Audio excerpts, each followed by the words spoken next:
say hello there. Welcome back to the cinema sessions with myself, Keith, and Seamus, Dubliner's Guide to Cinema. We hope you're enjoying the podcast so far. How are you getting on, Seamus? Not too bad now. You know, our newfound notoriety notwithstanding. We got 5 Instagram followers today, and I think that's something to be celebrated. I mean, it's exciting to go viral like that. It's unbelievable. Is, you know? 19 views on our last video and 5 people decided to follow us. That's beautiful. What can I say? I know how Mr. Beast feels now. Oh, stop. Is he still hip? I don't know. I don't know. I'm not down with those type of things. Yeah, I mentioned him to some young people the other day and they didn't laugh in my face, so I assume he's still in the zeitgeist, fairly well known. Yeah. I'd imagine those things come and go very quickly. Yeah, so definitely. So today we're going to be discussing on it's either now or soon to be its 30th anniversary. We're speaking about the great Braveheart. Yes, Mel Gibson's magnum opus, one might say. Although he might say The Passion of the Christ is. For different reasons, but I think everybody else would agree that it's probably Braveheart. Yeah, well, actually, we'll get into some of the similarities between the two stories later on, actually. But that's bait for later. So we'll do... Keep watching. Yeah. On the off chance anyone's in the dark... Again, just to repeat before Seamus starts, if you're in the dark, watch it and then watch this. Please, yeah. It will not be time wasted. You'll either be loving it or you'll hate watch it, I think is generally the two. You'll enjoy it. At the end of it, you won't feel like you've been robbed of anything. So Braveheart is an epic historical drama from 1995, directed by Mel Gibson and written by Randall Wallace. Starring Mel Gibson, Sophie Marceau, Patrick McGoohan and Catherine McCormack, the film tells the story of William Wallace, a Scottish warrior who leads a rebellion against King Edward I of England during the First War of Scottish Independence in the late 13th century. The film has an 8.3 rating on IMDb with a Metacritic critic score of 68% and a user score of 8. On Rotten Tomatoes, it holds a critic score of 76% and an audience score of 85%.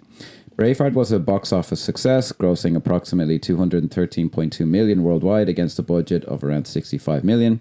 It went on to win 5 Academy Awards, including Best Picture and Best Director. And on a personal note, friends, don't you think Scottish people are faking that accent? They can't really talk like that, can they? And I've another one that you're really not going to like. Right, hang on. I'll say it anyway. Go on. On a personal note, friends, when watching this film, I can't help but think of the final words of the great Irish patriot James Connolly as he was tied to a chair awaiting the executioner's bullet. Irish independence is a grave mistake. Come back, England. All is forgiven. Oh, right. That's to rile certain people up. That's going to rile plenty up. You've riled me up now. I don't know if that was verbatim, but he may have said something to that effect. Oh, right, so now you've just ruined it at the start, like, do you know what I mean? Because here's me. I was about to say there's only one way to come about this. 2 Irish lads in a film about Scottish independence. It's very easy. You can almost smell it in the air, the anti-English sentiment brewing. Do you know what I mean? Well, I think it's important that we do the film on its merits. We don't get too emotional about it. And we ensure that we're impartial at every stage. Just to... just to make sure we're fair. And more. Do you know what I mean? Yeah, I agree. Yeah, we don't want to get carried away. After all, like no, because I mean, at the end of the day, it's all forgiven. It's all forgotten. It's all in the past. Do you know what I mean? You know, haven't you heard that Cranberry song, "Zombie"? I mean, do you know what I mean? It's just, I think it's so. It just has to be done that we just don't batter the English during this. I think it's time to move on. I know. Yeah. And I'm ready and willing to move on. A few rotten apples can't, you know. No, they can't poison a whole nation, like, you know what I mean? For fuck's sake. So, oh Jesus Christ. So, as someone with a fairly neutral view of Irish history, Keith, what was your first impression of Braveheart? Well, I mean, I first saw Braveheart probably 20 years ago. Like, so obviously after its initial run and stuff. You didn't see it in the cinema? No, I didn't see it in the cinema. I was 3 when it came out. But I saw it when black balaclavas were all the yeah, rage, exactly. Yeah, it was a different type of balaclava back then. But yeah, no. So I saw it. Here, let me take this off. That look of horror in my eyes was was unrehearsed. But yeah, no. All jokes aside, the first time I saw Braveheart was about 20 years ago on DVD, and it was the only time up until recently that I'd seen it. Because really, wow, yeah, because I mean, 20 years ago I was 13, so very long epics. Because I mean, people say now people's attention spans are smaller, but I'd argue that teenagers have always had short attention spans. Because I saw this film, and then one thing that I always used to do, which is a bit weird, is when I was buying a DVD back in the day, I'd look in the back and I'd look for how long it was. And then if it was at over 120 minutes, do you remember they used to say 120 minutes approx? Approx, yeah. And I'd be like, and this is like 187. And I'm like, what? I was so bad at maths that I couldn't even calculate how long that was. And I was like, I'm going to be here for a week watching this. So that soured the view when I watched it the first time. And I'm not ashamed to admit I had to watch it in 2 or 3 sittings. But recently, obviously, because we're doing it now on its 30th anniversary, I sat down and watched it. And honestly, like, because obviously we'll get into like historical inaccuracies and poetic license and stuff that's been used. But in terms of an emotional juggernaut, especially because like, as I said, 2 Irish blokes talking about Scottish independence against the Brits. It's very easy to get bogged down in and just cheer the film on for what it is. Yeah. Do you know what I mean? Well, that's certainly, yeah. But that's what Mel was going for. Do you know what I mean? And for an Australian American, for the want of a better way to describe him, to actually get in and under the skin of the emotion that would be involved by a Scotsman, by an Irishman, by a Pakistani, by an Indian, by a Hong Kongese, by a fucking Palestinian. Do you know what I mean? The English have pissed a lot of people off over the years. Do you know what I mean? One or two. Yeah. Well, I'm a bit older than you, as anyone who watches might know. So this film, a lot of it was shot here, which I'm sure you know. That was big news at the time. It would have been filmed in like 94. It was released in 95. That was pre-Celtic Tiger Ireland. Like it was seriously something like that. Like we got to the quarterfinals in the World Cup 5 years before, and we were like, oh, we're the best in the world. And we're still talking about it in 2025. Yeah. And like we're still riding the wave of that. Like Mel Gibson was as big as movie stars get. He was coming here. We were the FCA, which is our. I actually don't Free know. Clothes Association. Free Clothes Association. That's what I was going to say. So the FCA is the reserve army. So basically, you train like an army man, but you're not on active duty. Now, for anybody who doesn't know, Ireland's a neutral country, so we don't get involved in wars or anything. We have defence forces. We do have defence forces, and the FCA are behind the active defence forces, for the want of a better way to put it. Yeah, it was big. It was on the news all the time. It was in all the newspapers. It was a huge production, a big Hollywood thing that was here. So it was very known. And I remember very distinctly, so I would have been on VHS when I was about 12. I remember watching it with my next door neighbours, the O'Garas, one of whom went on to be a famous Dublin footballer. I've mentioned this before. And I still remember the reactions we had to it. It was just like, the film, it so spoke to us, and it was so epic on a tiny screen. I remember they had it up quite high, and the screen wouldn't have been that big on a VHS, which if people don't know, they're grown up in the DVD post era. It would have been cut in half, the image, to fill, so that the screen is a square, and if it's widescreen, it's black on top and bottom. So VHS just zoomed in, and it was still just this epic thing that it didn't occur to me how long the film is until years later, because it just didn't matter. We were so into it, and I remember all the reactions we had. It was something else. Like, see, that's the thing. I think I've done myself a disservice over the years, but I must be somewhere on the spectrum, for the want of a better way to put it. For the fact that when I pick up a DVD and I look immediately at the back to see how long it is. Do you know what I mean? It's because it's more ADHD, I'd say, than that. Because I need to know that, can I sit down and watch this? Fair Do you know what I mean? Yeah. But I think I did myself a disservice. Well, by doing that. Do you know what I mean? It was such the film to see at the time. It was just...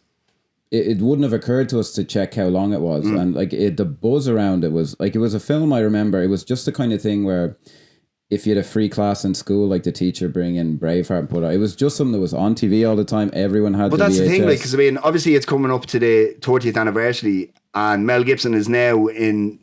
Last week was in Mead. Yeah. Signing autographs, going back to Trim Castle, which features in the film, and the way Mel speaks about Ireland, because there's a good chunk of it that is shot in Scotland as well. Yeah, true. Yeah. The issues were the part of Scotland that they shot in was so rainy that it didn't suit horses for the battle scenes, but believe it or not, we're actually less rainy than Scotland. Must be pretty fucking rainy, yeah. Our very own current president, Michael D. Higgins, was the Minister for Culture and Tourism or something at the time. Yes. And Mel speaks about it quite fondly of Michael D. Higgins, because he basically opened up come here. I mean, it looks the same. Yeah, and I believe the offer of the FCA for the battle scenes was because we'll get into this now further once we get to the battle scenes in the film. But gone are the days where filmmaking is like this, where there is 2,000 men on a field running at each other, and you can tell the difference. Because if you look genuinely, right, if you look at the end of Endgame, Avengers. You know that there's nobody running at each other. They're all on green screen. It doesn't, although it evokes something as a piece of film, as a piece of the word is eluding me, but this, you feel it. You know that everybody there, from the fella that's half a kilometre away on camera, they are there. It's no SFX. It's no. Yeah, it gives it an extra, like we'll get into it with the battle scene later, but even where there's the first battle scene, you can see there's kind of inconsistencies in continuity and stuff. They obviously got better logistically at doing it. There's less of that in the second one. But even with those, as you say, there's just a visceralness to it. Like, it's just, there's something to that.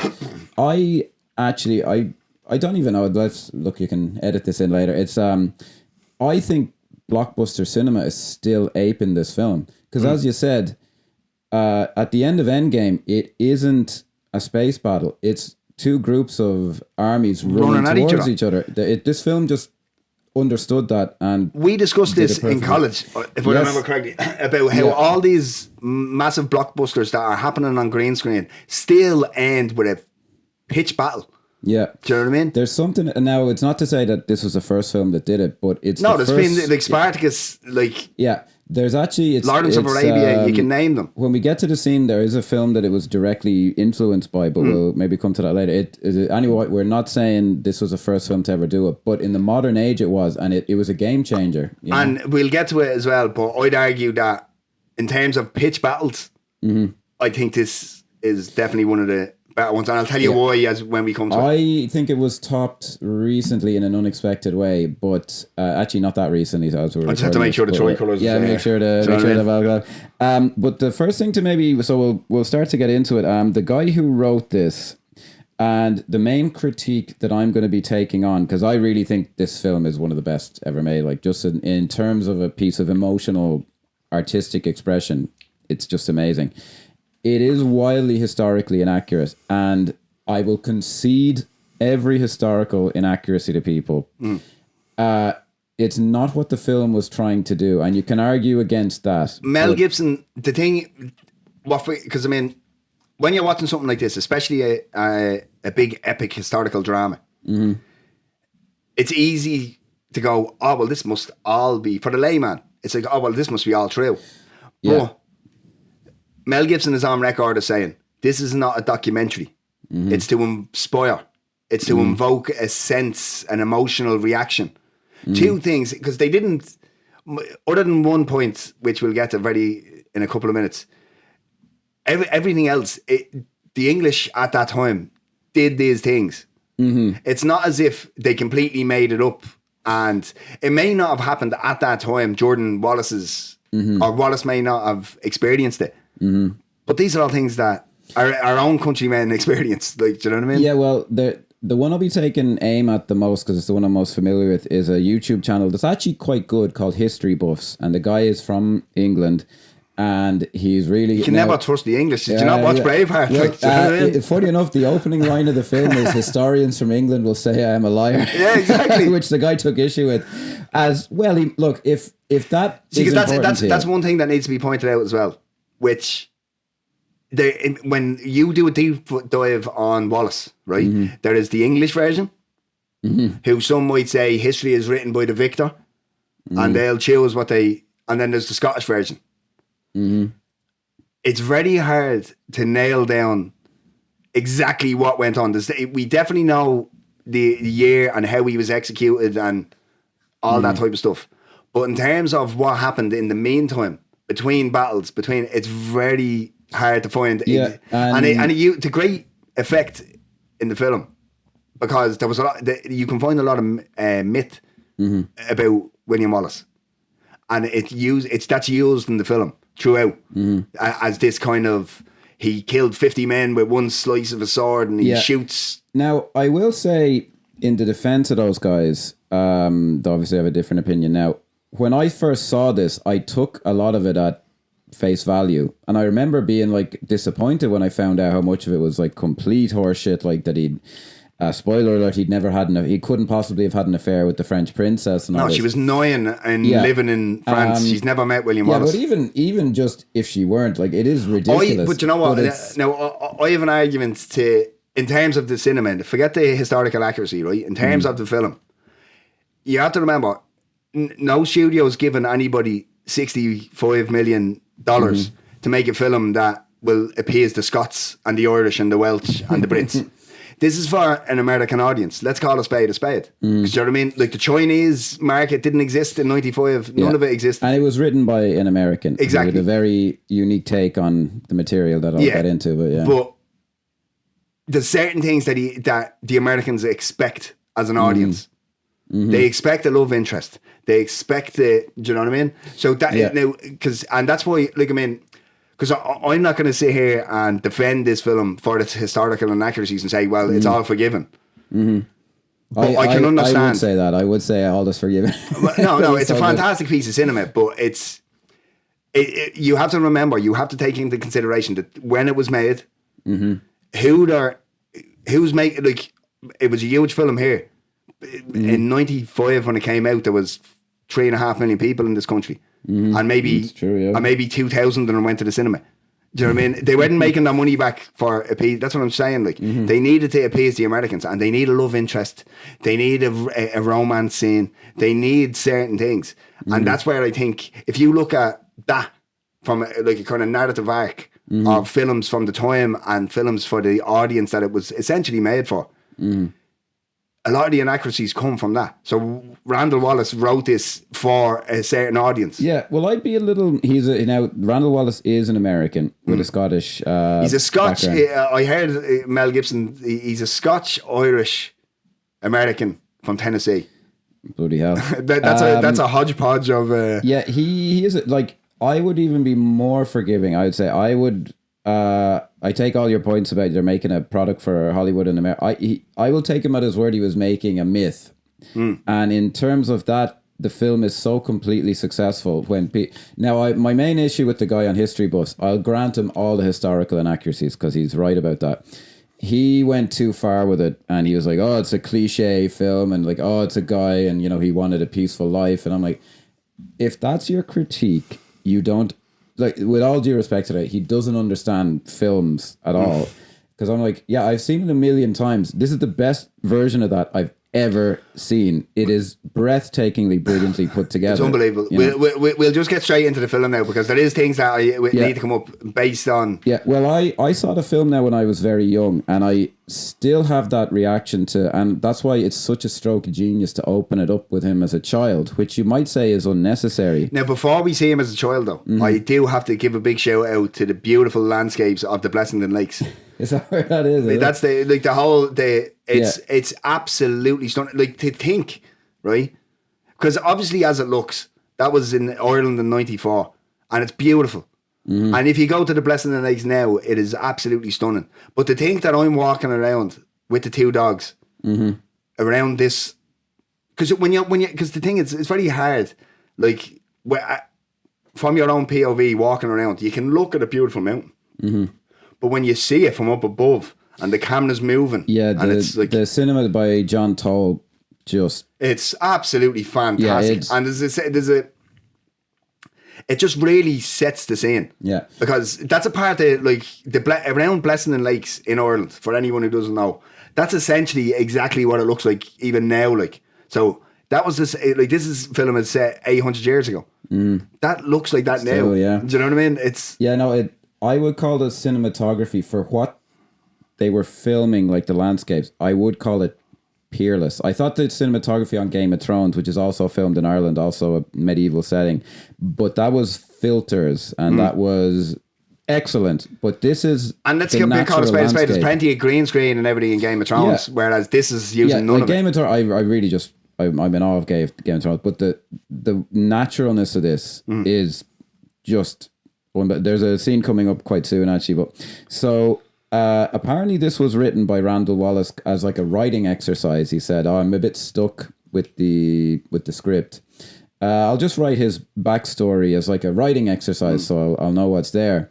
And it is one of the things that the film does. It gives time to things that you wouldn't normally give. And it is something that gives it this scope and this myth. Like the romance starts with them as children, which makes it all make sense, yes. I think. Because, like, obviously we meet William Wallace. He's a child. He's a commoner, which hashtag forced inaccuracy. Chances are not true. Yeah. Chances are William Wallace was a noble, similar to Richard the Bruce in the film. He would have been of certain title and certain ilk. Now, it is true that which do you know what? It makes it so much more compelling. It does, doesn't it? If he was shown as nobility and he refuses it, that makes it so much more compelling. Because I mean, everybody loves the working class hero, the commoner, fighting up against. But it's almost expected. Well, whenever I hear about the actual history, I go, "That's interesting." But whatever they went with the film, I'm like, "That's great." Listen, yeah. Like, don't get me wrong. I'm not saying that it depletes the film in any, or the watching experience, or the viewing experience, or the emotional impact that the film will have on you. I'm just pointing these things out on a podcast and telling you. Do you know what I mean? It's worth pointing it out, because for me, because I feel like even now I have to say, you'll hear me say things about the historical inaccuracies versus what is on film. Make no mistake about it. I love this film, and I don't think. See, the thing is, but this is what I battle with every time, and this is what, if you're a real cinephile, this is the struggle, because it's like, would it be better if it was accurate? Yeah, I don't think so. Now, like, for example, I'll try and be as quick as I can. Bohemian Rhapsody. So the end of that film is, oh, can we even pull this off? Can we play Wembley? Oh, we're finally doing the right thing. Apparently in real life, the reason they were great was they were like, oh, well, we're going to take this really fucking seriously. And they actually really practiced, and everyone else just kind of showed up. And I thought, oh, that's actually better than what they did in the film. But what they did in the film was really lame and rushed and like fucking, oh, for some reason they're going to save Africa, and he's finally doing the right thing, even though he hadn't addressed that plot point for ages. And so I just think what they replaced it with was what they were, and they said it explicitly about the battle later on, well, actually it wasn't like that. Yeah, but it wasn't as cinematically compelling as what we wanted to do. And I just think, you could say they went with a more simplistic version, but for what they wanted to do, which is the myth, I think they made the right choice, basically. But the film is full of great like, there's no Game of Thrones-esque kind of like cool medieval stuff. The farm just looks like what I assume a farm look, but the way they do it is still so beautiful. It's beautiful really in its simplicity. And right, we keep saying, we'll discuss this later, but like, even in the battle scenes, if no, yeah, right. We're gonna flip reverse it, right? Because we're getting bogged down, right? Yeah. What we're gonna do is we'll discuss the force bit, and then we'll move on to the battle things. Because I think we're falling into the trap of we'll discuss this later, but let's discuss it now. Yeah, absolutely. So obviously, absolutely. beautiful Blessing in Lakes, and we meet Wallace as a child. Yeah. And it's narrated by Richard the Bruce, which isn't Robert the Bruce. Sorry, Robert the Bruce. We'll get pulled up on that. Yeah. History bus fans will be. Yeah. Oh no. Yeah. But yeah, so Robert the Bruce. Yeah, who isn't introduced for quite a while actually. Yeah, that's true. Yeah, and because it should be said that let's just call him the narrator now. Yeah. Because it's not made clear who he is. Well, even that introduces it as a myth. Like it's a brilliant way. It's a story from his perspective. Like, the people will say I'm a liar, and it kind of sets up like already the narrative of an oppressed people, like people who are yearning to be free. Like for the writing in this and the turns of phrase are amazing. So it opens with Wallace and his father, who's like a brave kind of upstanding guy in the community, going off to he's a commoner compared to, but he's respected, which I think is important. By the nobility. Yeah, and it has, if I'm not mistaken, the films because he's invited because obviously. King Edward IV, Longshanks, has invited the Scottish nobility to a peace because he says, come in peace, you know. Yes, we're coming. We're going to sort this out, and the fact that in the film, and anyway, Wallace's father is a commoner, and he's invited, says about how much he is respected. Yeah. And it has, I think, the film's first great line, which is young Wallace says, I can fight. And his dad says, I know you can fight, but it's our wits that make us men. Yes. And what a great line. Yeah. Like, brilliant. Just the way, he's a brilliant writer, Randall Wallace, like I got to say.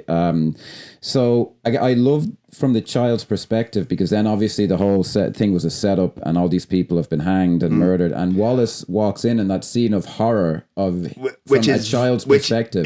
And the thing is, if you notice, from a pure craft type of way, it's all shot from a child's perspective.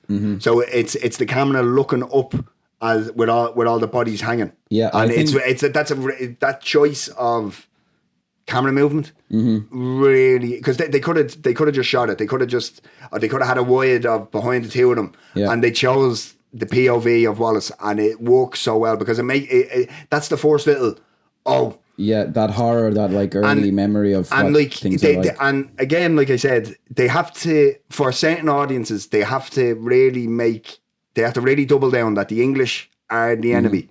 They're bad, yes. These are not good people, and it makes it all the more kind of visceral because I mean, like I said, we don't need to. We know who the enemy is. Like, do you know what I mean? Yeah, it's what you're up against, and like what they're living with as well. I think, and the camera choice to look up, and then to see the young child who's been hung as well. Yeah, is an absolute. It's why this film is so revered. Yeah, well, it sets it up like in a primal kind of a way. Like he's so young when it happens, and it sticks with him. And I found it interesting this time watching it how many dreams there are in the film, because that's his first dream of the boy who was hanged. Yeah. And the kid opens his eyes and says his name, and that is very scary. Yeah, and it's played scary. Like it comes across as scary. Well, I was taken by it because I was like, how did they think to put that in there? It was pretty genius. Like it's not really needed, but it just adds this thing of like there's something extra. It's the call to action before the call to action. Do you know what I mean? You've heard us discuss before the hero's journey, which applies to this film in certain aspects, most certainly. But it's the initial. He has a constant call to action, even from a child till he grows. Yeah, well, it's not like it is. Like there's some bits where they say things out loud, but you feel it. That's the key thing. It's the emotional reaction, which this film. No, it's like his work with the actors and it is just amazing. So it makes several just really great choices here. So he's woken up from that dream, and his father and the locals are discussing what they're going to do, and his dad is the one who says, "No, come on, we have to go fight." And the next scene is. I just found myself watching it going like, wow, they really, like Gibson is not taken as seriously as the director as I think he should. So he's waiting for his dad to come back, and you can kind of tell it's been a bit long. So he goes about doing his chores, And then a great choice that I don't know if it's necessarily intentional, but it's what I take from it is they bring back his dad and his brother who have been killed, and it nearly seems like they were the only ones who died the way it's filmed. Like it's not necessarily strictly true. Because I mean you see James Cosmo, who plays Hamish's father, like I'm not sure of his name. And he's just aged up. They put makeup on him. I just assumed it was a different actor, like because he looks so fucking different. It's makeup job. But so the same people who left come back. Minus the father and the brother. Yeah, I thought that was a genius because it just heightens the horribleness of it. You know, like why am I cursed? You know, like both my father. But you can tell even though he's a child now, it's ambiguous of what age he is. But we'll assume 10, 10 to 12. Yeah. And that what you just said there about why am I cursed? You feel that as the viewer. Yeah, well, as a child, that's masterful. That's masterful filmmaking for it not to be outright said, not to be exposed to you. Yeah, well, what I took from it, I would have been like a year or two older than him at the time. That really hit home for, like, as a kid, you feel like everything is against you and all this. But I noticed subconsciously at the time, and this time I was just struck from it from a craft perspective. He sees them coming and he knows what's happened, but he keeps doing his chores. He takes like a minute. And my feeling about that is, and I'd like to get your opinion on it, is he's embarrassed and he doesn't want to show weakness to the other, like in that kind of a way. You could also look at, I was kind of thinking, I have to say this on a podcast, what will people say? You could maybe take it as he doesn't want to deal with it. I always took it as, maybe this is an Irish thing, as just pretend nothing's happening, carry on, like I can't stop my work, is it okay that I'm going to cry over this? And but to take the time in the scene, because it goes on for like quite a bit, like he just goes about, and it's just an actor existing in the scene, a kid. Just how did he think? Maybe it's in the script, but how did they think to do it? That's the genius of the film in these moments that go on. And that's it, but that has to be said as well, is because obviously you have a script, but you also have a director who directs. Mm-hmm. Do you know what I mean? And that surely came because one thing that Mel Gibson does, love him or hate him, he comes with a lot of baggage. Man. But like you said there, he deserves a lot more respect as a director. No, and because absolutely. That's pure Mel, for the want of a better way to put it. Yeah. He and even from watching the making of documentaries and different things, he is so ingrained in, like, when he got this script, it was shown to him so he could star as William Wallace. Nothing to do with directing or producing or anything. Mm-hmm. But he read the script and got so... It spoke to him, yeah. Yeah, so inspired by it. Yeah, well, we'll talk about where I think some of the subconscious connections in his brain went, but sorry, keep going, yeah. But so that's where that comes from. Because that's what... Because think about it, right? We may have diverged in later years, but 800 years ago, the Scots and the Irish were essentially the same people. We were the Celts. The Celtic people. Well, yeah. And so that's why it speaks so much to you watching it. Mm-hmm. Oh, am I allowed to cry? Am I allowed this? Because that's such an Irish thing, but it's such a Scottish thing as well. Yeah, well, as an Irish... For Mel, Mel to be able to encapsulate that in just a long shot of the child looking at the horse and carriage, or the carriage being pulled up. And it's a quite a long shot. It's like might be 10 or 15 seconds. Yeah. Which mightn't seem like a lot, but 10 or 15 seconds in a film could be an eternity. Yeah, with a kid actor who, might not deliver the goods. And I think it's more the Irish and Scottish sensibility that, sure, I'm not going to deal with this right now. Yeah, that's why I didn't second guess my reaction. I did kind of think maybe you could look at it another way, but that's my feeling. And that's the beauty of cinema. Someone else will watch that and they'll interpret it differently. But it is just it's because it's not to gush about it or anything, but it's just the fact that Mel Gibson, who's an Australian American who does have Irish ancestors, for him to be able to encapsulate the sensibility of the Irish and Scottish condition is a feat. Because, I mean, Freud said the Irish are impervious to psychoanalysis. Do you know what I mean? Yeah. So, but you know what I mean? And the reason, because you'll hear me say a lot about the Irish, and this is a film about the Scottish, But believe me when I say the Scots will understand and the Irish will understand. We are very much the same people. No, well, even visually. Well, actually, sorry, I'll save that for another second. So, we have, excuse me, the funeral scene, which is where now he'd already earned his money, but James Horner earned his paycheck during this. The soundtrack. Yeah, this is the start of what I think, and I am not a world expert in this, but I think the romance between him and Murren is, I would have to say, the best romance in any film that I've ever seen. I just think it succeeds so spectacularly with what it tries to do. If any other film attempts the child romance in this way, you'd go, that's contrived, that's forced, I don't believe that, why would that happen? But for some reason, it just works. Yeah, it's set. It's a fairy tale kind of an idea. Like I tend to not like, but you think if you 5 rom-coms where if it was in the real world it'd be creepy, and I'm like, yeah, what's a fucking movie like? Yeah, it's in the real world. It's maybe a bit weird that he hangs on to this flower that he gives her, and it's like she didn't get married in like 25 years at the age.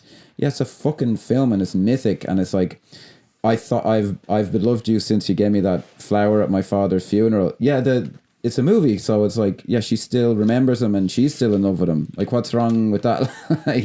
It's just in terms of a myth and a mythical romance, which you can say, oh, we're raised on this. But like, why are you this movie teaches bad history? Why the fuck are you learning history from a Mel Gibson movie? What, you should learn that in schools, 100%. Now, having said that, yeah, it's legit. A lot of people like me would take it as that, but that scene that's the beginning of that romance, and this is the guy's story, Randall Wallace. He said, I knew she had to give him something and I didn't know what it was, and I was writing it became I think he wrote it as a rose, and someone said that's an English flower, and he said, oh, the thistle, and he said that's a little, but it just works. And then we'll come back to later. His uncle, then played by the great Brian Cox, shows up. Now this is Brian Cox playing Argyle is on screen for maybe 2.5 minutes. And and the impression that he leaves for the entirety of the rest of the film. Yeah, because he's not, I think he might be mentioned once. Again, my uncle used to say they did this. But I was so just taken aback by the impression that he left. Yeah. Because it's not as if he has anything spectacular to say. He does have one great line where, because obviously he goes, we're going to stay here tonight and then I'm going to take you away tomorrow. And he's sitting there and they're eating, and then they go out, and then young William Wallace is looking at them going, what are they doing? Because they're all on the thing and they're doing this kind of sing-song. Yeah, they're playing the bagpipes. Yeah. And he's like, what are they doing? Like, what are they doing? I did the same thing. Me and your daddy did the same thing when our father died, yada, yada, yada. And then young William Wallace gets a sudden urge to avenge his father. And Argyle says to him, learn to use this first. Yeah. Which is a throwback to the line a few minutes previous. Yeah. Use this and I will teach you how to use this. Well, that's the key to the character then. A certain key to an aspect of his personality, because he's the smart guy later on. You're talking about a moment there that I think is the key to unlocking why all the historical inaccuracies things are bullshit. So apparently at the time, they didn't wear kilts. The bagpipe hadn't been invented. Kilts are relatively new. Yeah. And the English never outlawed playing. So what he said, it's the most beautifully shot scene I've ever seen of the guys playing the bagpipes over the father's grave. There's like smoke and all this. Oh, it's fantastic. And he goes, what are they doing? And he says, they're paying tribute, playing outlawed tunes on outlawed pipes. And that, I'm like, that scene can't exist in a historically accurate film. Yet let's not make a huge meal out of this, but as someone from a country that used to be, that has a history, that line rings very true. 100%, because it has to be said, because I know there's a lot of Americans that watch this, there's Mexicans that watch this, and who may have their own history. Exactly. Colonizing. But although it may not have happened in Wallace's life, or they may not have outlawed bagpipes or whatever else, they outlawed Christianity in this country. We used to have to meet up at a rock Yeah. Under the skies of moonlight. Yeah. And so it's historically inaccurate in terms of Wallace's life story. But in terms of British rule and what they did across the globe, it's not inaccurate. I think that's fair. And like, I mean, just even in terms and that's of why like, you can forgive. That's why you can forgive a lot of it. If they made up, just start making things up like, oh, the English did this and they never did it. Then okay, that's a real issue for me. Well, even with some of the stuff like we'll get it the prima nocta later on, but like it's like, well, like, oh, they didn't do that bad thing, but like, well, they did other bad things. This just kind of resonates. But even for like, take the Americanization, you need the American, like the scene, because there is a film called The Outlaw King or something that's on Netflix that is more historically accurate. And I can't remember a fucking minute from it because it was not memorable. I remember scenes from Braveheart forever because the guys were like, fuck that shit, let's make it better. Let's make it good. That scene is so beautiful and speaks to... It's a saying, I'll never forget, I was in a hostel in Tokyo 15 years ago. And there was an Australian guy and he was telling me a story of, and it was of British rule and this, that and the other thing. And I said, well, hang on, that's not accurate. And he goes, never interrupt a good story with facts. And I'm reminded of that watching this film. Like, do you know what I mean? It's not... Yeah, print the legend. You know, yeah, exactly. Well, that's what they were very open about that. Like, there's contemporary interviews with Gibson where he's like, we don't know a lot about him. No, we got it from this blind Harry guy. I'm like, it's not. Yeah, but anybody said, I think I've said it already, but I'll say it again. This is not a documentary. It is to inspire. Yeah, well, that moment... And it works, and just that alone, that forgives everything for me. Yeah, do you know what I mean? That moment of the outlawed tunes on outlawed pipes and the erasure of a culture... which we've experienced in this country. Yeah, defiance, what a culture means in a personal moment, like the Irish funeral, for example, the Scottish funeral. Like it's... This is what Randall Wallace, the scriptwriter, and Mel Gibson really understand. They don't care about the historical aspect, but what they get is how it connects to people and like what culture and what stories mean to people. That's the genius of the film, you know. Right, now, do we move on now to we meet Longshanks now? Yeah, now I will have to say... just before you do, we're about to meet the English. we're about to meet an English king. Okay, well, let's go. Yeah, I was going to come here and I had a whole spiel about... Obviously, Longshank's son, the prince, is meant to be gay. It's historically... Yeah. Might be accurate. Who knows? And he had a lot of close male friends. That's his business, you know. Now there's a few things to unpack here, but this scene, I don't know if you're going to go here, but I feel like I have to. This scene involves narration, right? And there's no other line of dialogue throughout the whole thing. Basically silent. It is literally a series. This is why Mel Gibson deserves so much more respect than he gets, because we're in maybe a 3-minute scene of a wedding. You learn that Edward II, Longshank's son, is probably gay. You learn of who his lover probably is. You learn that Longshanks knows full well that his son is a certain way. Yeah. You learn that Longshanks is not a very nice man. Yeah. You learn that there is absolutely no romance between Isabel and Edward II. And it's all through looks. People's faces, yeah. This is, I've mentioned this to you before. Show, don't tell. Yeah. That is, and I'm going to do the meme, absolute cinema. It's fantastic, yeah. It is. Now I will, okay, so there's a bit, and I will add as well, you realize that Sophie Marceau, the princess, is sympathetic because you're on her side in the scene. Now I will say, so the thing about the gay Prince character, I do remember it was a different time, folks, and we were 11 or 12 when they do, it's like a rack focus. It goes from him to looking at his, let's just say, his boyfriend. I remember us all going like, oh, it was a different time, folks. Yeah. I was going to come here and say, obviously I know, and I didn't want to come off like one of these people going, well, we don't know if this writer who never had a husband and wrote love letters to her female friends was gay, because he's obviously meant to be gay. I was going to come here and say it's never explicit in the film. I found out just the other day, because you never see him kissing the guy, right? No, but it's very obvious that it's... No, there is a line in it where later on when York is being sacked and the guy who's in charge of it goes, it's lost a lot in the sound mix, but he goes, my sodomite cousin. That is like the film That's says as it obvious. out loud, basically. Yeah. And Mel Gibson on the commentary track, when the lover character is killed later, he says, I got a lot of slack for killing the gay character. So the guy is, anyone who's like... It's very clear, but see, the thing is... The characters, and it is, I have to be fair as well, it's played for laughs. Like, it is, that aspect of the character is played for like, get a look at that. Now, but again, it was a different time. Because, like, 30, like, I mean, I believe only 39 years ago, it was illegal to be gay in this country. Yeah, well, Mel Gibson has his issues with that kind of thing. To be fair to the film, there's other aspects to the character. He's more dimensional than that. Admirably, actually, because it just kind of speaks to filmmaking. But that thing is played for laughs. But historically speaking, this is one of the things that, because it's very hard to, you can end up in this hodgepodge of what's real and what's not.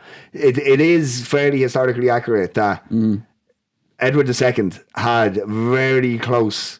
It's not written down that he was gay. Yeah, well, but it's very much inferred. Like, there was more that when he took over after Longshanks, which has nothing to do with the film, but this is just history. When he took over after Longshanks, there was complete political unrest because he favoured certain boys, men.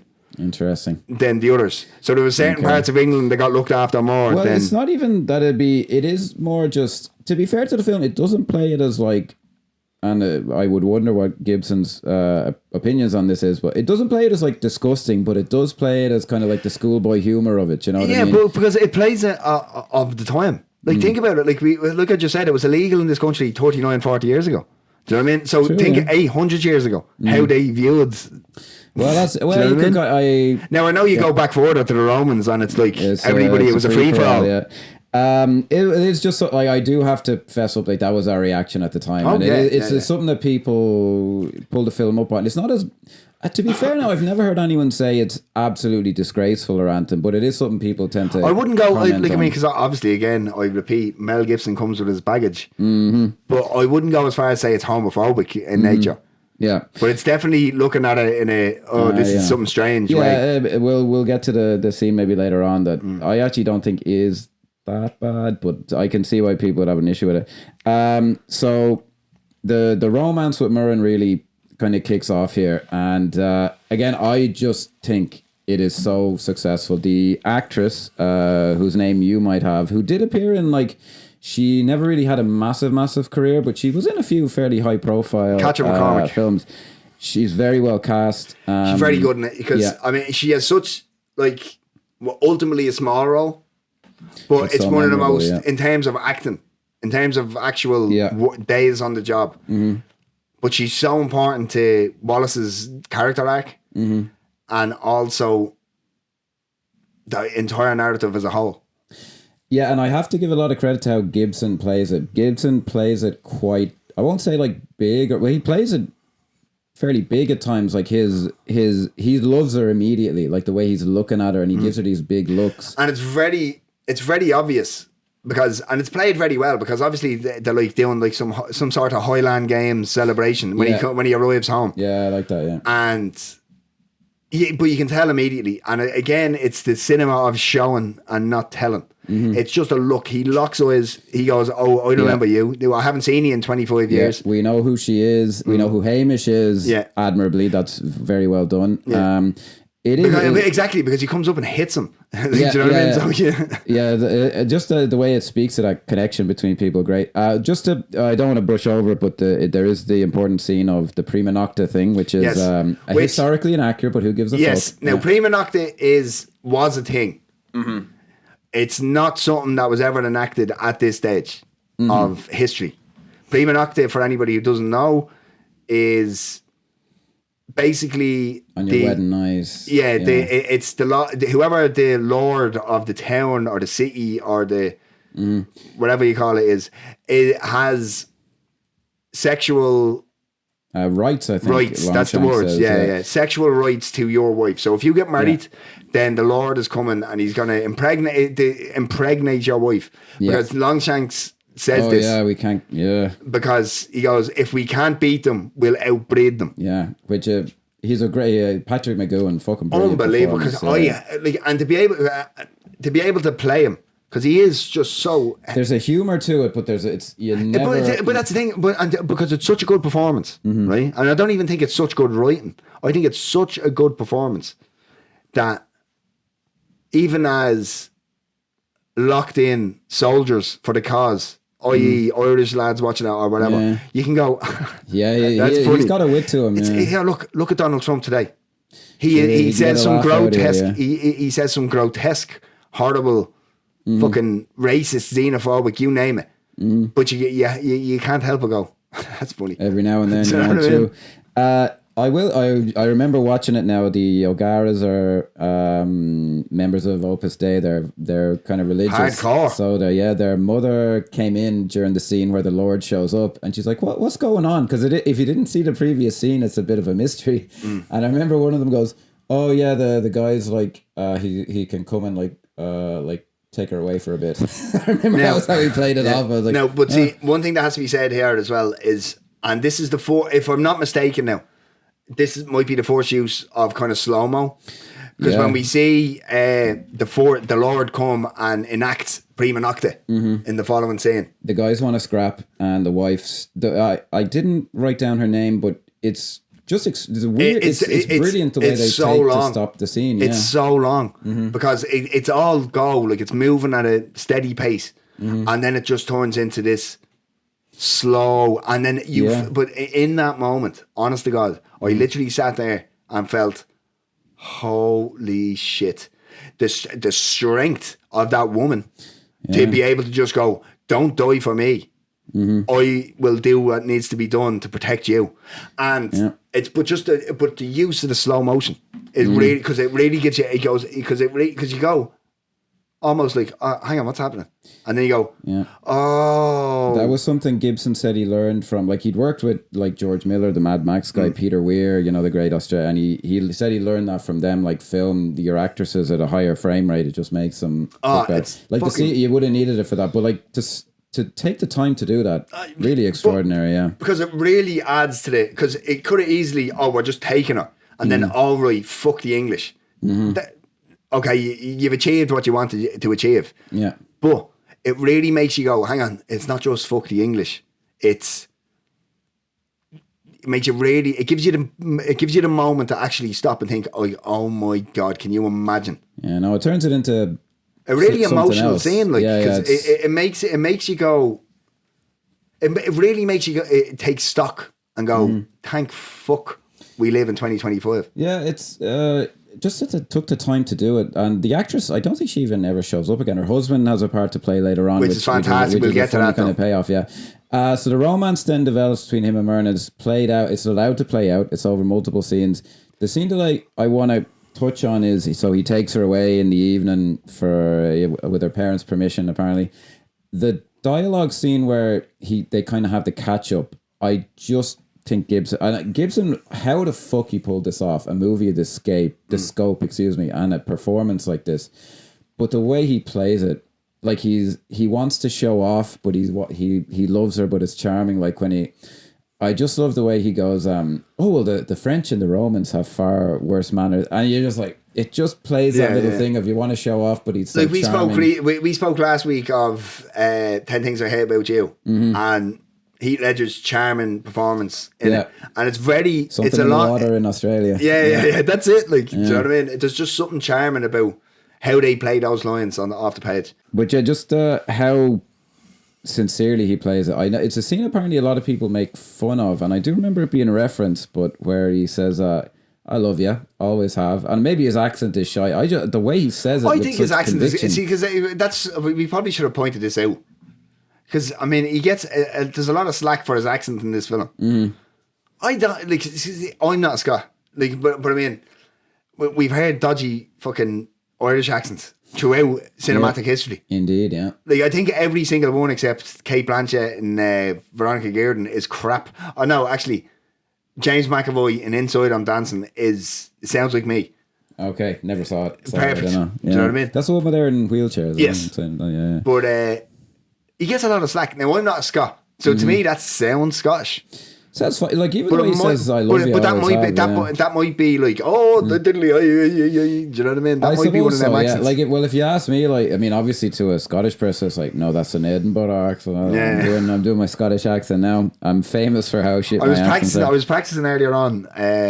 Will I be able to do some of the Scottish accent? And I couldn't do it. Like Bannock Barton and it's a formidable accent. Let's just say that and say no more. I think I just love the way he plays it. Like he was considered like a romantic lead at the time, even though I'm hard pressed to think of what he was in. Yeah, romantic, because maybe late 90s. He was in What Women Want. Yeah, that's his big one. He was in Man Without a Face, which was kind of there was a romance in that, but he was obviously considered like one of the super hunks. Like he was, sexiest man alive kind of a thing. But he hadn't done like too many. Like I aware that, but that was a reputation he had at the time. But I just think the way he plays it, the way they both play, but the way he's so nakedly sincere with it, and the fact, like, let's be honest, if you did a similar story in the modern day, it probably wouldn't work. But when I look at older movies or movies set in the past, I'm like, I guess they just fell in love faster back then, or things were different. They had less distractions, so it does make sense. Like, do you know what I mean? Yeah, I just think. We'll get to I think the scene later that really seals the deal is later after is the dream scene. But I just think it's brilliant. And like I remember sitting still for it when I was like 11 or 12. Like completely fucking being into it. That's just great filmmaking. And it was one of those things, it was like a sex scene, but it was Braveheart, so like your parents would let you watch it because it was Braveheart kind of a thing. It had a cultural kind of cachet to it. I mentioned earlier on the hero's journey. Mm-hmm. So I maybe we've skipped it, but in this sequence, it happens where they come and go, "Are you gonna fight for us?" And I'm sorry, I'm not gonna do the Scottish accent again. I'm not even gonna attempt it. But are you gonna fight? Are you gonna? And he's standing, he's touching his roof, and he's like, "No, I want a life of peace. If I can have a life of peace, I'm gonna have it." Which then leads us to. I'm not sure if it's the same we just discussed, but it gets into that comes after he rode off in the night with her. So that is the dialogue scene, but they've because Murden's father says, if you don't fight with us, then it's no, you're not allowed to call my daughter. Yeah, no, and he refuses the call. That's the point. And like he does that's what I think ultimately really appeals to me about the romance is it's peace. It's like, this is the life I want. He's wanted it for so long, since the whole time he's thought about, because he says it's really just nice the way they do it, like where he's speaking to her in French and Latin, and he's telling her, I thought about you every day. And you know, because we spoke about this in The Devil's Advocate about Al Pacino saying syllables in multiple languages. Yeah, I actually think. I don't know. I don't speak French, or I definitely don't speak Latin. But I feel Mel actually is saying the words that he's trying to say. He's pretty. I'm maybe slightly. I don't know. Maybe I'm wrong. Yeah. Maybe we're sitting here and he's absolutely saying nonsense. He did say on the commentary track, his dad said you got some of the grammar wrong. His dad is another kettle of fish as well, but his dad, how his dad would have perfect Latin, I don't know, but they're quite a religious family, let's just say that. I can imagine imagine Christmas at the Gibson household looking like something out of the bleeding Baptist, what's that, the World Baptist Church, 10 times a day, he has God hates fags. He has a church in his house or something, and he goes like, you said it all. Did you ever see the film Red State with Kevin Smith? I imagine Mel Gibson's father is what's his name? In the movie, actually, it's the guy in The Real Place is Fred Phelps. I don't remember Phelps, the film but the film, Michael Parks is the actor. Michael Parks, yeah. I can imagine Mel Gibson's father as Michael Parks on Christmas Day, just before he carves the turkey. Like, still alive, I think, that guy. Good lord. So they get married in another very beautifully. The whole thing is gorgeously shot. And it is very nice, and the love scene, which comes after. This is where. Like I had no issues with it. It is beautiful, but I did kind of go, ugh. Do you know what I mean? It's kind of like I don't know. It'd be the most. It brought me back to it. Encounter. Yeah, it brought me back to. Have you ever heard of a Japanese film called Akira? The anime film? No, it may be based on an anime, but it's a live action. No, right? So there's Akira 2, right? And there's this sex scene that happens, and when I tell you, it's two people just lying on top of each other, right? Like, I'd love to be able to demonstrate it, like, but it's like there's no movement, there's no passion. It's just Okay. And they're having a discussion. Do you know what I mean? During it. Is it supposed to be awkward, like in the scene, or is it just... No, it's meant to be a sex scene, but they have to exercise the... Do you know what I mean? Okay, yeah. Oh, you got flashbacks of that watching it, because it's just... Because obviously Mel Gibson in his fucking 40-year-old form, looking somewhat of an Adonis at the time, like with his hair, and she looks fantastic. And the way it's lit with the blue light, and it's extraordinary. Yeah. But I felt like I was watching a sex scene with my parents. That's the best way you can describe it. I think I would have had to watch it with because it was the kind of movie you'd watch with your parents, like, and it like that at that age, it was like, oh Jesus Christ.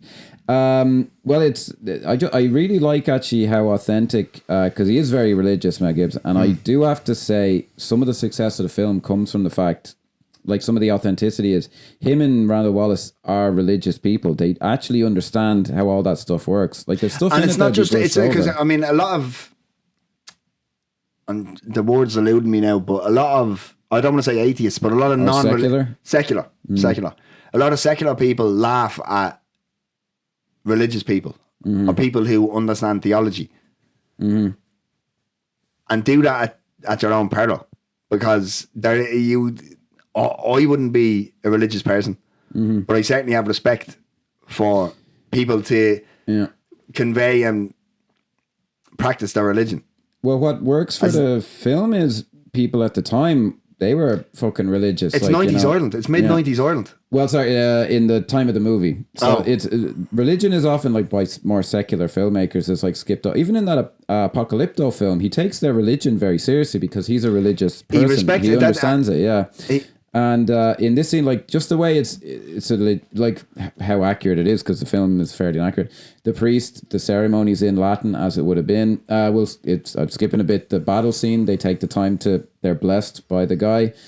When he swears, when he says in the name of Christ, he blesses himself. Like, there's little details that add up that are like a secular filmmaker wouldn't think to put in there. It gives it an authenticity and an extra little flourish. Whereas, like, that Outlaw King film, fuck it. There's a scene in a church where some guy gets killed. I kind of remember that, but they didn't make a big thing of it because they don't really care about it. He cares. But then we come to, I think, the turning point scene, the scene where the man is pushed too far, where this may be an insight into Mel Gibson's character. So Murren is walking through, like, the market square in the local village. And, she's arranging to meet up with Mel Gibson later. They separate, and this really disgusting English soldier comes up. Vile prick. Yeah. But we'll get on to him in a minute. Well, on the commentary track, so there's a line where he goes, and it is a memorably disgusting line. He says, he's obviously, shall we say, sexually interested in her, and he goes like, "Oh, you remind me of my daughter back home." And Gibson on the commentary track's like, "Oh yeah, fucking Brits, like, good stuff," and I'm like, yeah, but, like, he puts stuff in there because he's a fuck. Like, the fact, like, we don't have to get super into it now, but Mel Gibson is a fucking lunatic. Like, Mel Gibson's in the bra. Yeah, that's what he is. I'm not surprised. I heard it in that Rubber Bandit song. Yeah, it is like this kind of scene, plays very well. Let's say here and around the world, I'd imagine. Because it's been very, very much established that the Brits are the enemy, and they're the enemy of everything that anybody stands for, i.e. freedom, the willingness to move, freedom of movement, everything. Yeah, this is why, like, the shit about, the costumes are inaccurate and all this. And I'm like, well, then how the fuck are you going to visually show these guys have come into your house and they're acting like they own it? Which is what the scene's about. Like, these guys in the fancy uniforms are coming in and they think they fucking own you. That's what the scene's about. If it were more historically accurate, you'd lose the visual thing of the contrast of their uniforms. 100%. Because it has to be, like, they have to look very different. Because if you look, there's a lot of browns and dark greens of the Scots. Yeah. And they're all in orange and silver. And, well, that's what, as an Irish person, like, and someone who spent a lot of time in the countryside, I'm like, well, that's me. Like, I connect a lot with that. And they're, fair enough, fairly stylish or whatever, but, like, it creates a visual contrast to a more accurate film. Like, what the fuck, you have to get, like, again, I take the point of it is historically inaccurate. accepted. But what are they actually getting at? That's not historical accuracy. It's like, hey, aren't these guys fucking arseholes? Yes, and it's achieved. But see, and again, like I'll probably repeat myself another 5 times. It's important to know that the English did do this at the time. Now, let me be clear. Okay, and I have to look at the camera as I say this. I'm not talking about wearing you. the tricolour balaclava. Yeah, so you can trust me. But listen to me. Don't be scared, English people. No, but just listen to me, right? It's not you, the English person. Because you'll hear me say the Brits and the English. I'm not talking about you. I'm talking about the aristocracy. I'm talking about the elite class who subdue you as well. Do you know what I mean? It's not. Yeah, I mean, and look, to be. So I do have to be, because the English get a bad rap, and the English get like, and you have to be, you have to be sympathetic to the English as well, the common man, for the want of a better way to put it, because they can't take pride in their history. Some of them still do. But. No, and they're the ones. Do you know what I mean? They're the ones nobody likes. Well, I will like the other thing to just in the interest of fairness, like soldiers in war zones don't. From any country don't tend to behave, and well, that's what except the Irish in Lebanon. Yeah, but the thing, of course. But the thing is, the scene is like these people are in your house acting like they own you. That's that's why a lot of people can. And it's very but it's very grotesque because he's a big lumpy fucking. Yeah, this is very Mel Gibson-y, like how disgusting. It's very Death Wish kind of like the way that but then. But it works very well because again, like you hate that guy. Do you know what I mean? Even forget the broader picture of. Yeah. Well, I will kind of talk about the scene as a whole. So she's ultimately Gibson fights back, and he's in the shits now, and she's captured. And I have to give credit to Mel Gibson and the film. When she's killed by the Lord, they cut to the old disgusting guy, and he does have a look of like regret on his face. Yeah. So just before. Because the Lord of the town is like, have I not been fair? Have I not not enacted the laws and all this? Like real wanky English wank. Like I'm sorry, that's what it is. That's old fucking English fucking bullshit that they used to tell to peasants, the people that they subdued. And I'm sorry if I'm getting a bit emotional now, but. That's just but and he captures that so well because anybody whose history or ancestry has gone through what is happening in that scene, you can't help but go. Do you know what I mean? Yeah. Well, and there's a beautiful shot here, right? Which a lot of people viewing may miss because what happens is he sends her off on a horse and says, "I'll meet you at the grove." And unbeknownst to him, she gets captured. Right, so he returns to the village, right, but not before she's tied up to a post and her throat slit. Yeah, your man said so. Now, just before this, and when I tell you this is one, because there's a lot of harrowing scenes in this film. This, for me, one of the most harrowing. She looks up to the hill. Just before he slices her throat, and she wants to see William Wallace to come across the ridge and to save her, and she realizes that he's not coming, and the tear falls down her face, and when I tell you, just on a purely fucking human level, to watch that, and it's like, oh my God. Yeah, well, that's the guy, the history buffs guy, who was English, just point that out. What I mean when I say he misunderstands, the film is, he goes like, oh, it's this cliche thing and all this. And I'm like, well, like politics is boring. Like who wants to, like they will never make a film, like an actual film that people give a shit about the start of World War I, because it's all politicking and like, fucking this country and this country. Like, you could make a film realistically about why this war started and William Wallace is this and that. And I'm like, well, look, it does just work better. You can say it's simplistic Hollywood bullshit, but the reason he's completely wrong and full of shit is because of things like you just mentioned. It is made so impeccably brilliantly and with such passion and such care that it does render essentially the historical argument, I think, completely moot. Like it has what it like. You do you not get what he's getting at here? Yeah, you know and then I mean? it's not that because obviously, right? Imagine this is a completely made up film. William Wallace is not wasn't a person in history. It's just a film. Do you know what I mean? It's completely made up. What would you do as a filmmaker to make him shun the life of peace that he wants to fucking take on an army that he has absolutely no possibility of beating? What do? You kill his woman. I would have several scenes of people discussing unfair taxes and taking a vote in the defense of these fucking people.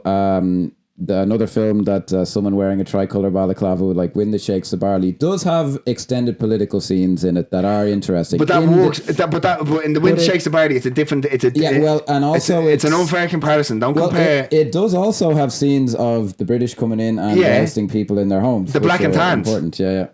Get out your black and tans. Come out and fight me like a man. But listen to me. Take that copyright. Listen to me.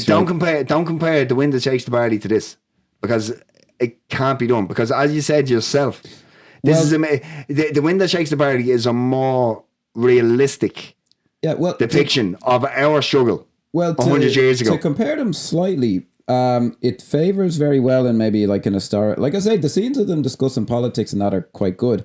This film is way better at the scenes where the evil British Empire come in and roust people out of their homes. Because the thing is, like, I mean, I think we actually passed over this, but like Longshanks has one of the best lines. The problem with Scotland is the Scottish. Yeah.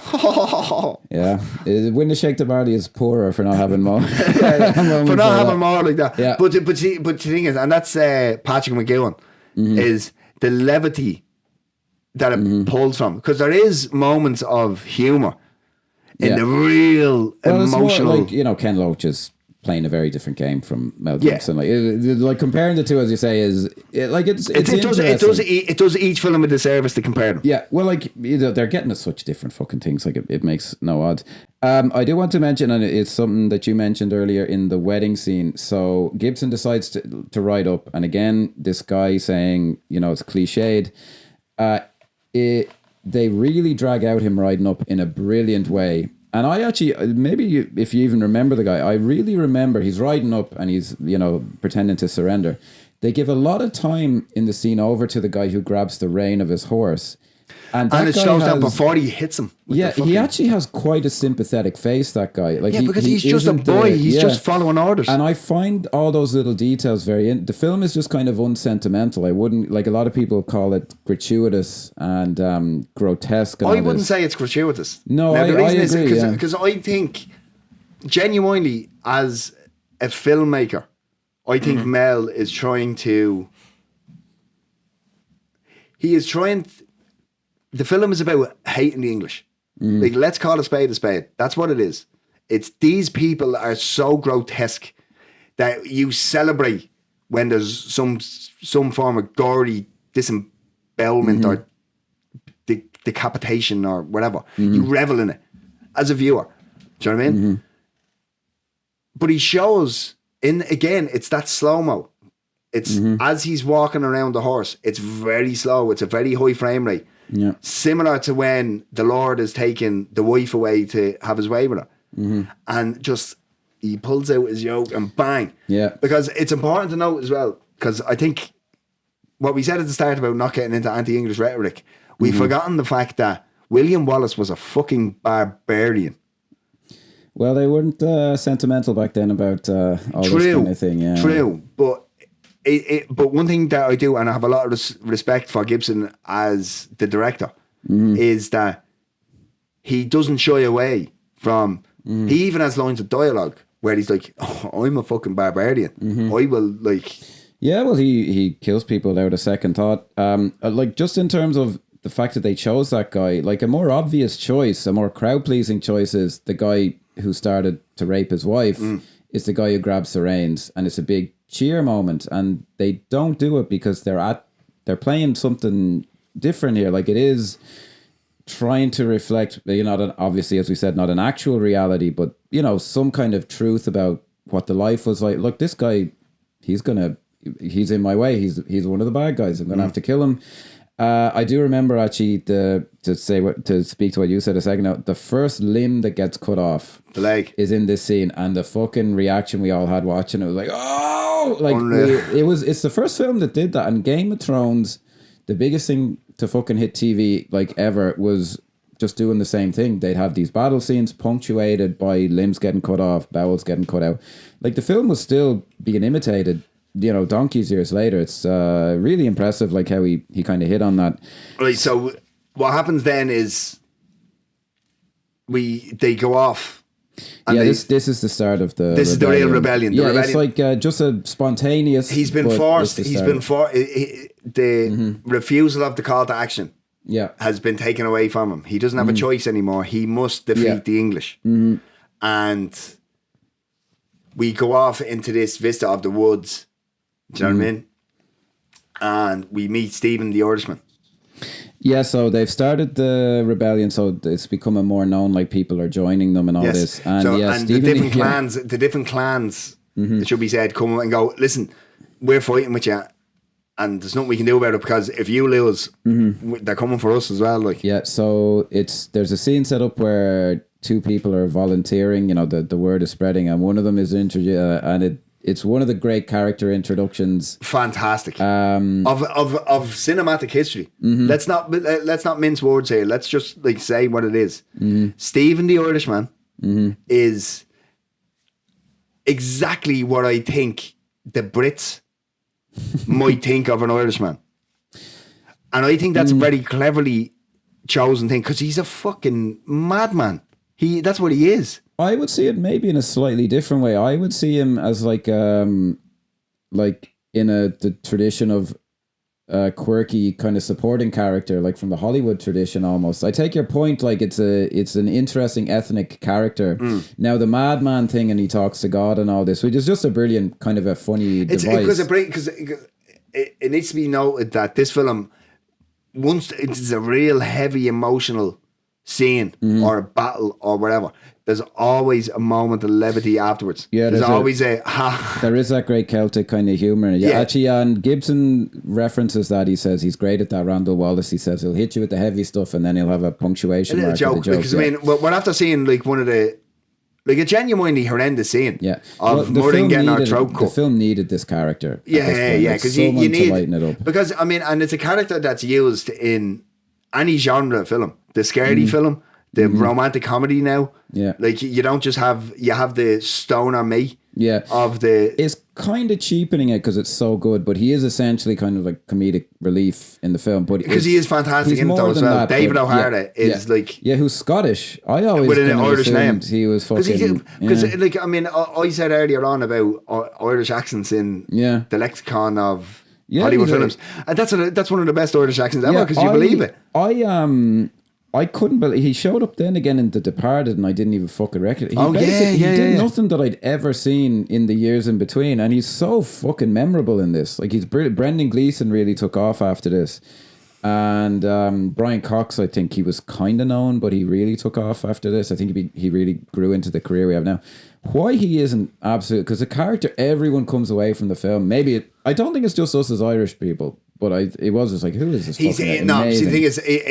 I definitely think us as Irish people just go, yeah. Yeah. Do you know what I mean? But does everybody, it doesn't matter if you're American, it doesn't matter if you're English. Yeah, but the lines are so funny, like where he says, in order to talk to his equal, an Irishman is forced to talk to God. Like fucking just brilliant all-time stuff like that. But unbelievable writing. Yeah, he is. He's great at that kind of dialogue. He's a classic kind of Hollywood scriptwriter. Like he comes up with great lines. That and then obviously he saves Wallace's life. Yeah, that's a really... that apparently was written as a battle scene. Like there was a bunch of scenes like where they...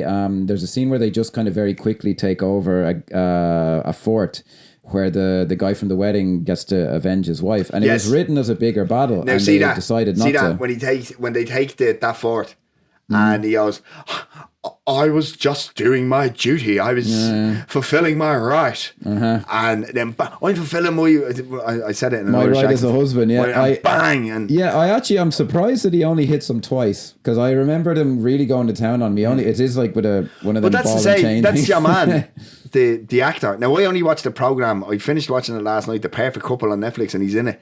Oh, Tommy Flanagan's his name, isn't it? Yeah, and he's in Smoking Aces as well. Yeah, that's a genuine scar on his face. Yeah, a very memorable kind of a face. I saw an interview. He ratted on somebody at some stage. Yeah, he has no but good things to say about Mel Gibson. He apparently was only supposed to be in the wedding scene, but they just kind of kept bringing him back. Yeah. He's a memorable kind of an actor. But that just works because his kind of plot arc ends when he kills the... Yeah, they keep him around, Lord. And it's good to have him. He's there in the background, but he doesn't have... just kind of keeps to the reality. The continuity. Like Stephen is the guy who becomes one of Wallace's kind of best mates. This brings us, as far as I know, to the Battle of Stirling, not Stirling Bridge, as our history friends might call it. Yeah, I don't know if you had this prepared, but I have. Right, so the Battle of Stirling, 1297, okay, was one of the greatest ancient battles in Scottish history, and obviously they're up in Trim in Meath, and there isn't a bridge, they haven't got it, so they've had to change it. Well, they apparently just didn't want to do that anyway, because that's the story. But this is one of them things. Now it works. The battle that it is fantastic. It is visceral. It is amazing. Yeah. But just the original battle was William Wallace and his soldiers hid on kind of an island, and there was a small bridge leading to it. So they allowed the English pour onto the island, and that's when they attacked. Yeah, because they're funneled through that bridge, and they killed them. Yeah, so you know more details, but I remember that's kind of the gist essentially. So what happens is they let the force wave come on, they destroy the bridge, and they just pick them off in the most brutal way as you can imagine. That's the real life version. And then the ones that are left on land have no choice but to run away, and that's how they won the Battle of Stirling. Yeah, again, as I said earlier, I think that's interesting. What I think they did in the film, there's a reason that blockbusters are still aping it today. I remember at the time just watching it on that tiny CRT TV on VHS, and the impact it had will stay with you forever. There's one thing that I have to point out as well, right? So they've gotten word that they're going into battle, basically, right, at Stirling, as it is in the film, and they're told of, I can't remember what it's called, but where the English just on horses just run over the cavalry. Yeah. It's not the cavalry though. There's a thing. They mention it in the scene where it's not the cavalry do it, but it's just where it's the action of them just running over that's escaping me. Yeah, I can't remember it, but there's a word, and they go, "What are we going to do?" And then William Wallace looks up at the trees. We'll make spears. Sorry, I'm not going to do that again. It was a noble effort, though. Yeah, I'm sorry. I'm not good at Scotland accents, but and that brings one of the best shots of the entire film, in my opinion. It's one of the most tense, because what happens is, obviously at the Battle of Stirling, they come across the nobles are standing there going, "We're just going to surrender. We'll get terms. We'll say yeah, and then we'll fuck off, and then everything will be grand." But then Wallace turns up, because what happens is a lot of the nobles' warriors are going, "I'm not dying for them people." Yeah, they're just going to get more land. Peter Mullen, who's a big actor, and the other guy I've never seen in anything else, but they're kind of like the young fella. He's very young boy. They're like a Greek chorus kind of a thing going on. Yeah. What do they call them up in the rafters of the puppets? Sesame Street. Oh, right. That's a reference that's going over my head. No, but you know the fellas, the two old fellas. The guys on the Muppet Show. Is it the Muppet Show? Yeah, they're sitting up in the balcony. Yeah. I forget their names. That's the Muppet Show. That's the Greek chorus. Basically, yeah. Which is a great kind of conceit to see what they're all thinking. But they take the time as well. Apparently, on the commentary track, Gibson was like, "Oh fuck, we never got a shot of the English army marching up." And it is, you can just see it, and you're like, "Yeah, these guys will get the fuck out of there." Like, you can see where they're turning away. It does lead to the film's most famous scene, which is the speech. And it is an extraordinary piece of writing. I genuinely thought I was going to bring it and read it out. I happen to have a copy here, actually. Hey! So it's apparently somewhat inspired by one in Henry V. Let me put this back on for a second. So the one in Henry V, I only ever heard it for the first time today. It's the St. Crispin's Day speech, I think it's called. That is saying, essentially, be happy that you're here today, chaps, because for the rest of our lives we'll get to talk about this, and people who aren't here will miss the fact that they weren't here. This takes what I would say is the opposite approach, and it was, so this and Independence Day came out, I believe, the same year, maybe Independence. So it was kind of the era of the great. No, well, Independence Day was 96. That's 96, 96, yeah. So it was hard after that. So it was probably kind of. But that's again, that's a great speech. So guys, this is truly great. But there's an interesting thing in it, and I actually just get to the line. Come on, I want to scream it. I put it into a word counter. So from the start of it, as I would say, where it actually starts off as a dialogue. So he's talking to the army, and he goes, "It's 180 words." And from the beginning of this to the end, in 180 words, you are completely convinced that an army would fight and die against impossible odds. It's sorry. I'm ready to go. When I'm watching that speech, and if this is your army, put me in, coach. Why does it go? We didn't come here to fight for them. The English are too many. Now, this is a great Sons of Scotland. This guy knows who he's talking to. I am William Wallace. William Wallace is 7 feet tall. Yes, I've heard, kills men by the hundreds, and if he were here, he'd consume the English with fireballs from his eyes and bolts of lightning from his arse, which is a very funny line. You want to get people on your side. Yeah. Always start with a joke, like. Yeah. I am William Wallace. And again, just gets people, locked in and listening. And I see a whole army of my countrymen here in defiance of tyranny. You've come to fight as free men, and free men you are. Good stuff. What will you do with that freedom? Will you fight? Fight against that? No. I love the way he says this. We will run and we will live. He's like, come on, man, it's obvious, isn't it? So from that, so it's even fewer words from that to the end of the thing. I fight and you may die. Run and you'll live. Now, this is the key phrase. This is the scene I remember this is the phrase that made me go, oh yeah. And they actually cut to the army. Run and you'll live, at least a while. That is absolutely genius, right? Yeah, well, what's it worth?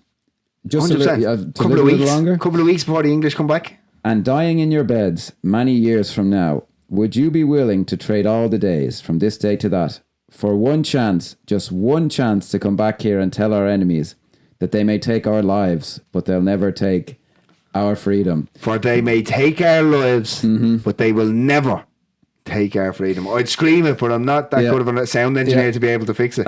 So Randall Wallace said, apparently this may rub you the wrong way, but he was at a US military base and he saw that on the wall. They may take our life, and it said William Wallace, and he was like, I fucking wrote that. It wasn't William Wallace. But say what you fucking will. That is absolute. When I remember when he said the line, I remember it at least a while, and your whole mindset just shifts. Because and that's a very good point to make. It's because everybody remembers. They may take your lives. I'm sorry, I keep attempting it. I'm not going to do it anymore. But they may take your lives, but they will never take your freedom. Yeah. That's the line that everybody quotes. Yeah. But the one that you're picking out is the one that really... So it locks you in, yeah. It makes you feel it in your chest. Well, it makes you reframe the whole thing. Like, it is... Like, he had to sit down at a fucking computer and be like, okay, what can I do here? And the guy just fucking nailed it. Like, that is seriously... It's one of the best speeches. Writing, yeah. It's one of the best speeches. Yeah, I can't think of a better one. I do like the Independence Day one, to be fair. But the Roland Emmerich Independence Day one, okay, is a bit more wanky, is the way I'd put it. Yeah, well, I remember people kind of like jokingly cheering that, because I saw that in the cinema, Independence Day. I remember people like, ugh, but like it is kind of stirring in a cheesy way. This is just legit. Like you're like, fuck like, yeah. In the film itself, in the Independence Day, like it works perfectly for that. But in terms of storing a people, a culture, a country, Yeah, well, it's the Braveheart line. It's just brilliant. Like it's just amazingly written. And here, there's a few things now of the Battle of Stirling, right, that are just fantastic because we've spoken about. I do just want to say, sorry. As great as this speech is, the one in Rocky IV ended the Cold War, so it's better. I'm joking. I'm glad. I stayed silent there for a reason. I just wanted to stop the podcast to say to say how great that Rocky IV speech is. But sorry, yeah, it's completely accurate, right, Keith? That's what you're about to say. This 100%. No, but it's not. But one thing that I love in terms of a piece of cinema is how many pitched battles have you seen throughout? Now you can forgive Spartacus, you can forgive Lawrence of Arabia. Yeah, different era, yeah. For the time that it was. But how many modern, I know this is 30 years old, but more modern pitch battles where the swords are just bouncing off people and it doesn't look like, that's not going through his armour.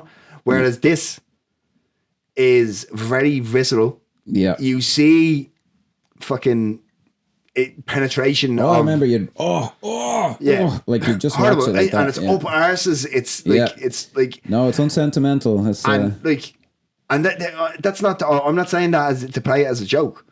This makes it so much better because there's been films in the last 20 years where they have a pitch battle and they just bounce off each other.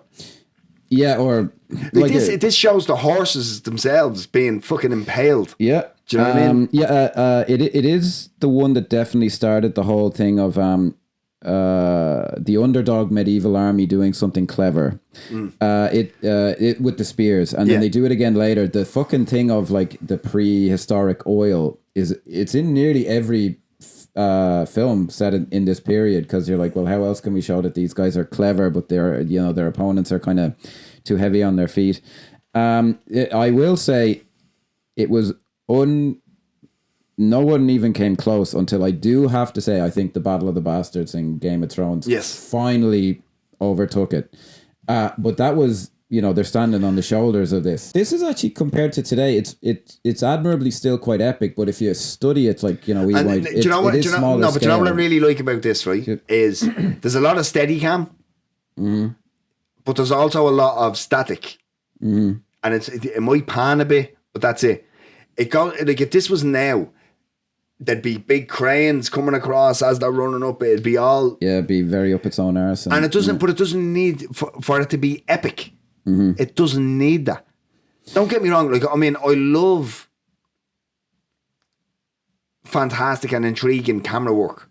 But it doesn't always require it. No, well, this, so the film that may be visible behind you there, it is inspired by that film behind you, Chimes at Midnight, which is, there's a battle scene in that was kind of, it was a very under-released film. It's an Orson Welles film he made during his difficult period. Now, to say that it's definitely just inspired by it, because it is different. The scene in that is more chaotic, but it's very built by its editing.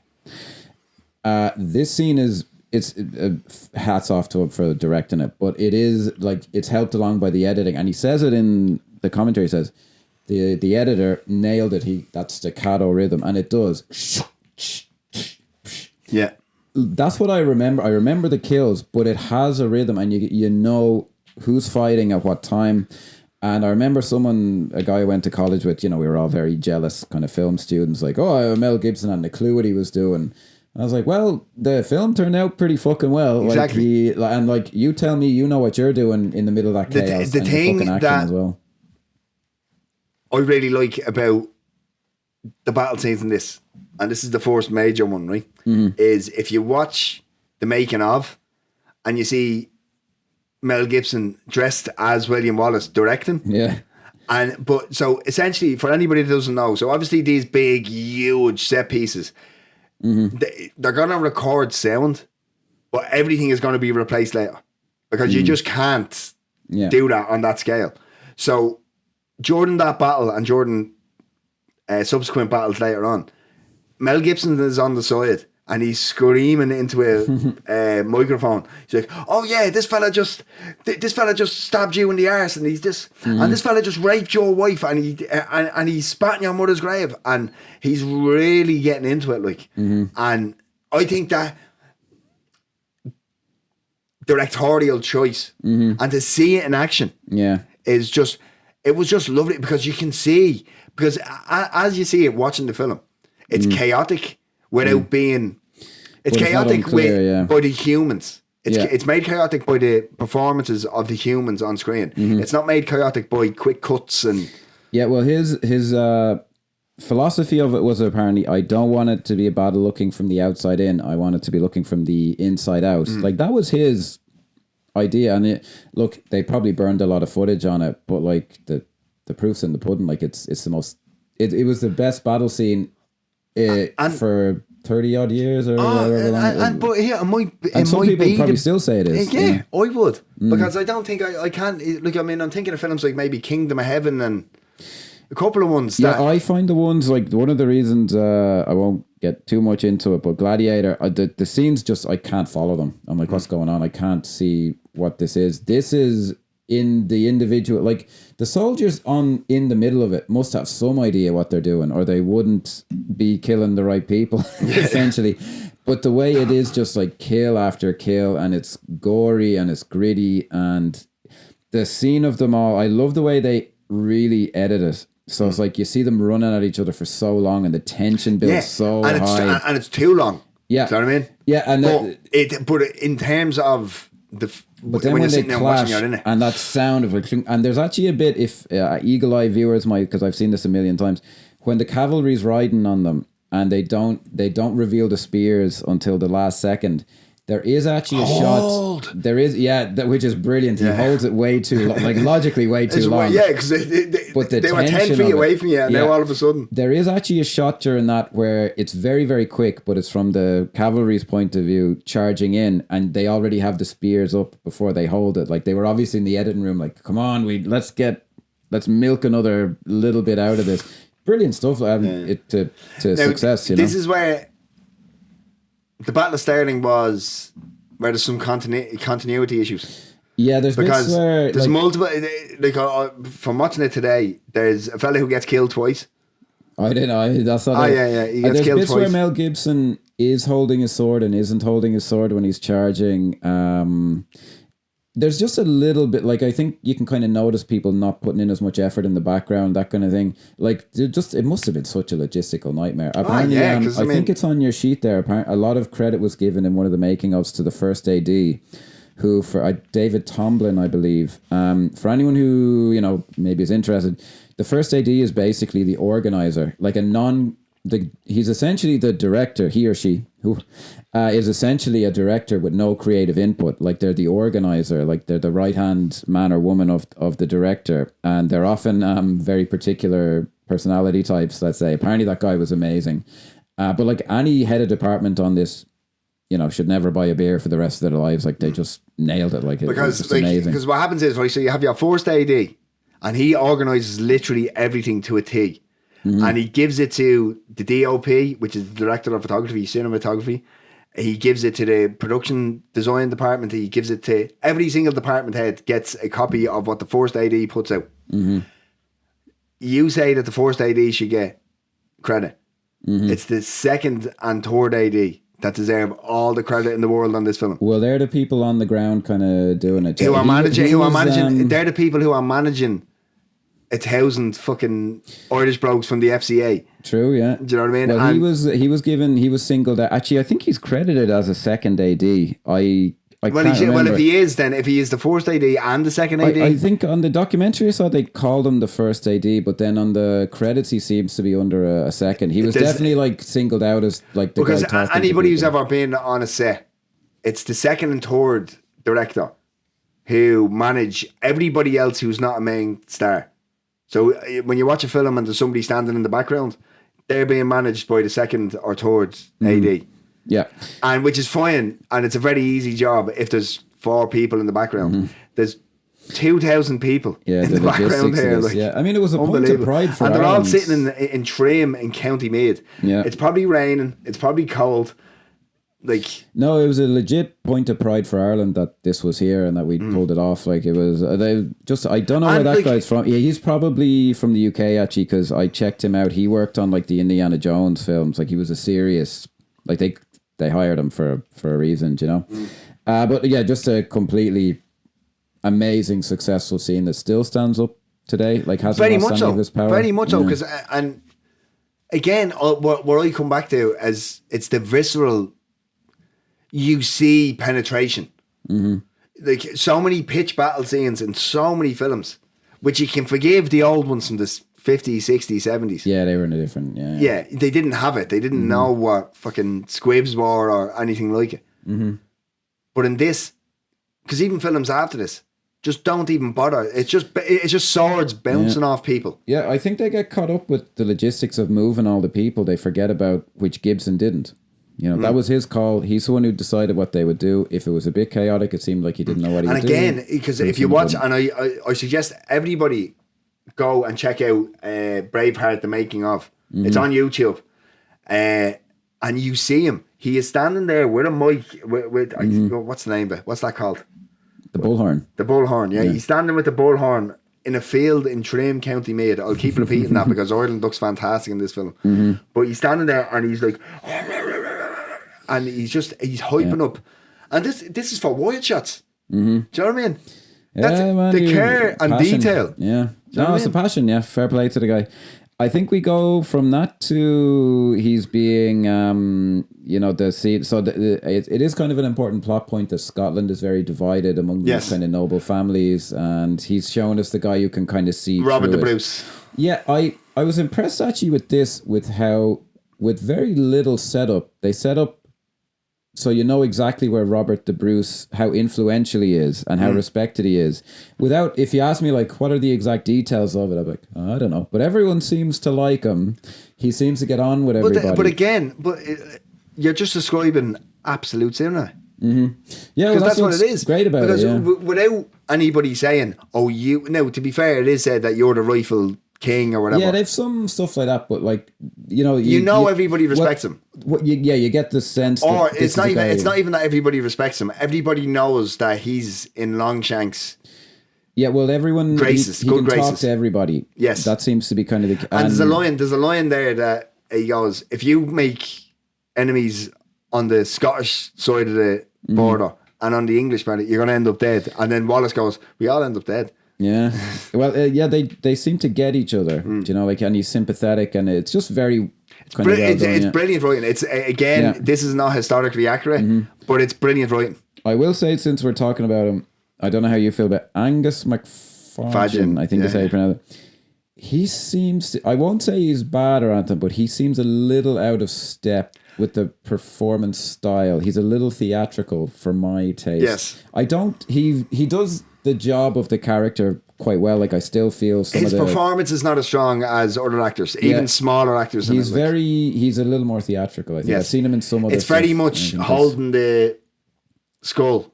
Yes, and there's a you know what I mean? He's very effective in some scenes. That's a Shakespeare reference. Yeah, I wouldn't necessarily replace him, but he seems a little out of step. Because there's actually a Braveheart too. Did you notice? Yes, I watched the first 5 minutes and I thought it was awful. I was going to attempt, right, well, a bit of an aside, right? So obviously Robert the Bruce is going to come very much into our conversation now. Mm-hmm.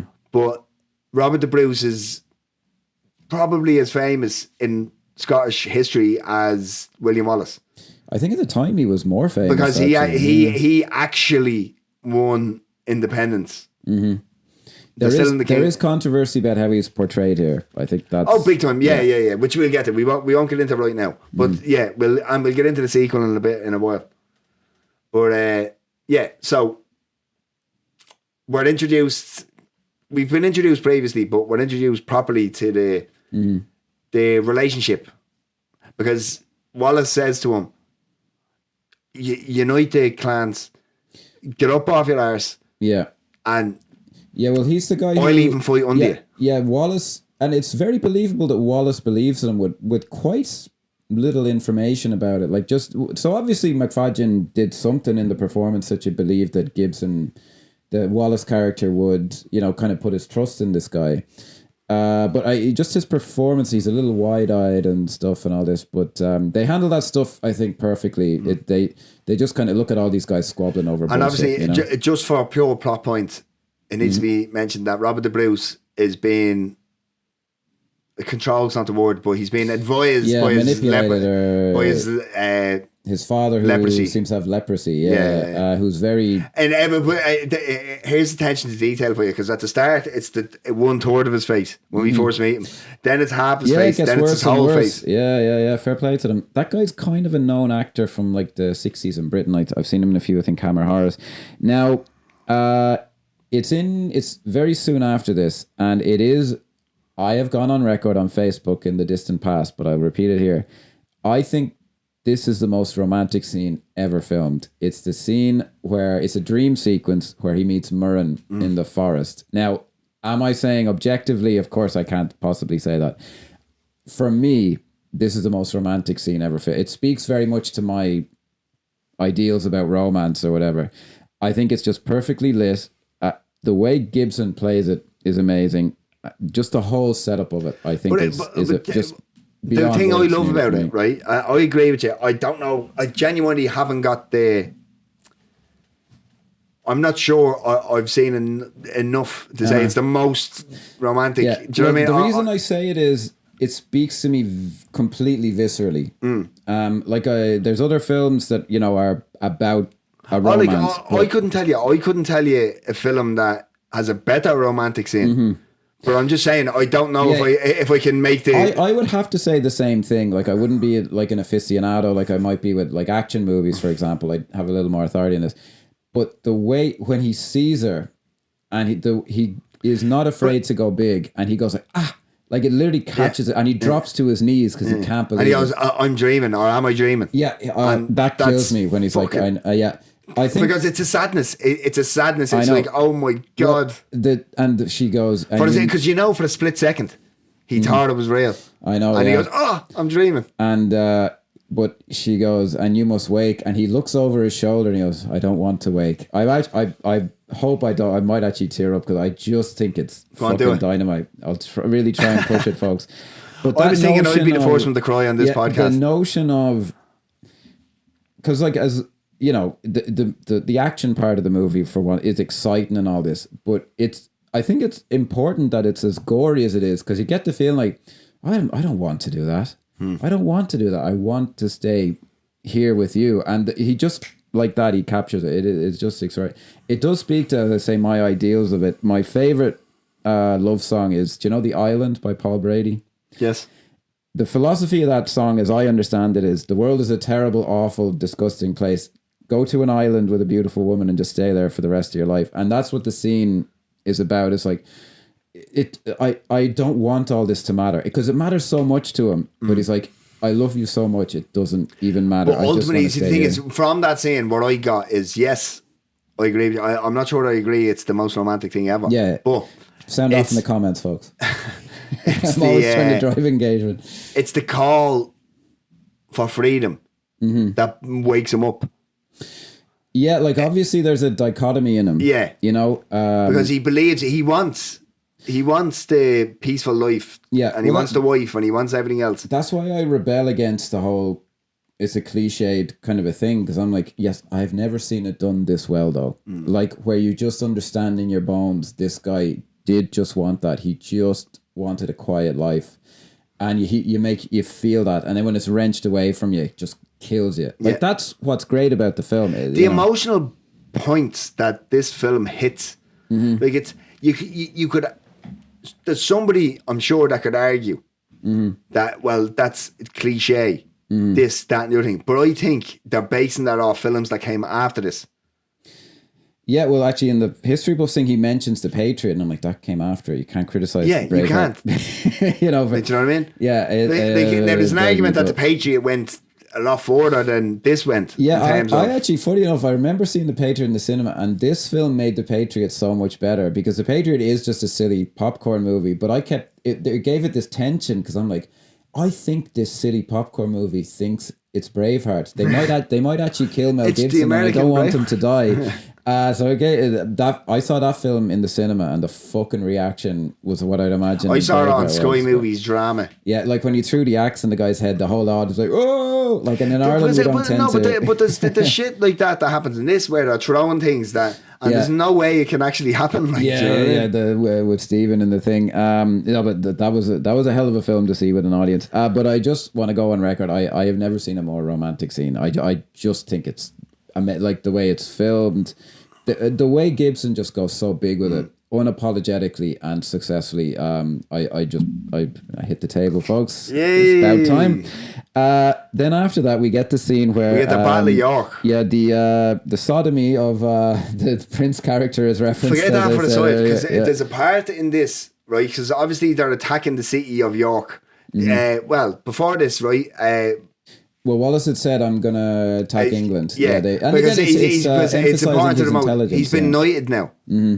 And all the clans, the Scottish clans, are arguing and fighting and about giving it the argy-bargy. Mm-hmm. But Wallace is like, no, I know what I'm going to do, because he's leaving, and Robert the Bruce tries to bring him back. He's above the politics. Yeah, he's like, I'm not having any of this. You should all be fighting for freedom, not for... Yeah, and very well written speech as well. Yeah. So I would argue that they portray the guy, they do portray some of the English kind of commanders in a comedic way. Like, is it at the Battle of Stirling? And he's like, they seem quite optimistic to me. Like, it is a joke. Like, look at these kind of... No, it is, because they don't understand that. Like, especially the English. Well, they're all underestimating them at every... Yeah, it's like... The guy in charge of York, I would argue, is actually kind of portrayed... Maybe not sympathetically, but he's not portrayed in a very negative way either. No, because you have to understand, and I think this is the genius of the film as well, is that it's not to, like, this is a scene that really emphasises that, don't forget, Wallace is a barbarian as well. Yeah. Like, he might be, the freedom of Scotland and the love of this. He loves what he's doing. We can have all the romantic levity in it all you want, and that he wants this and the other thing, but once he's in it, he's loving it. Yeah. Because you have to understand as well, even under atrocious rule, like Longshanks, and Longshanks is famous historically for being probably the most brutal of... everybody knows Henry VIII, everybody knows... Longshanks is worse. Do you know what I mean? Not a nice guy. And it's demonstrated in this film as well for our own people, the Irish. We'll get to it though. Yeah. So they sack York, I think is the... But the thing is, it's like they sack York, they take it, they kill everybody, and they send the heads to... Yeah. There we go. So... They send the head down to Longshanks, and in fairness to the film, a very well his son is sitting there waiting for him to come, and his lover is kind of like, oh, you should stand up to him, and they take the time again. One thing I would point out, but just to cut you off, is that his apparent lover in the film is very gay here. Well, they're gay. Like there's a scene earlier where they're trying on. This is what I mean when I say, apart from that reference to the sodomy, like the film isn't explicit in that it is. It's obvious that it is. It's very heavily implied. But yeah, I think the phrase is actually they're coded as gay. Right, I think that's when I say he's very gay, he plays it as a homosexual man. The actor. Like a camp kind of a guy. Yeah, he's like, I know everything about warfare and all this. And even the shrill of the shoulders and everything. Yeah, before I bury the scene, I'll praise it a bit. So his son is waiting for him, and they play like for quite a long time him hearing his father's footsteps. And you really get the sense of like you kind of start to sympathise with him a bit. You're like, this guy... But you have to, because the thing is, right, and it's mentioned in the film, Edward II is a weak... it's portrayed by Gibson and Wallace, Randall Wallace, as he's he's not a leader, he's not this.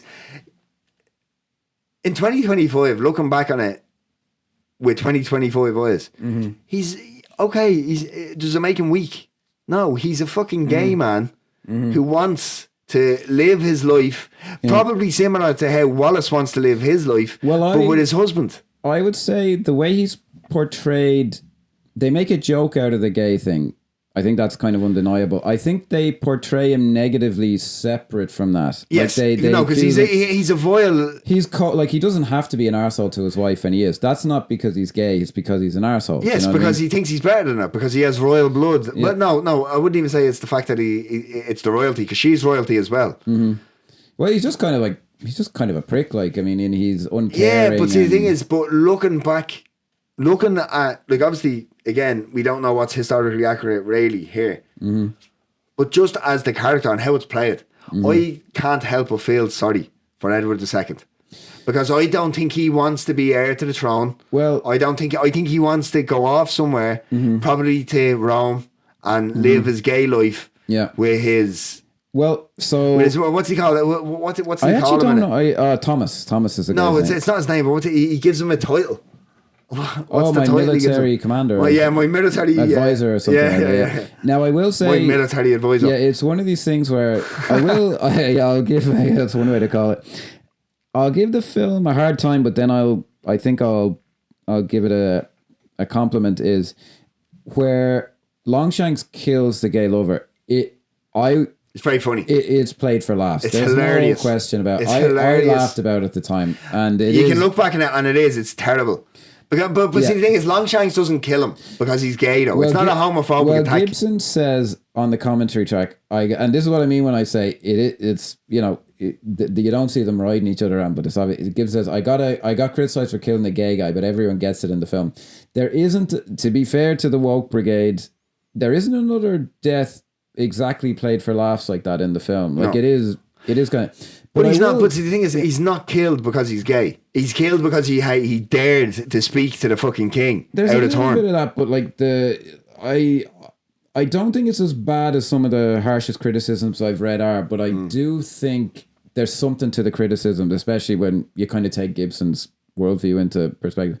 I will say though, I don't think the reaction of the son is played for laughs. I actually feel he tries to kill. I feel quite a bit of sympathy for him in that. The man he loves has just been killed. Yeah, like it's like now there is a kind of a jokey moment where he looks out and sees him, and then he looks down and the guards kind of look up and then walk off. Like that is a comedic way of doing it. Yeah. But from that point on, and I could be making a complete fool of myself.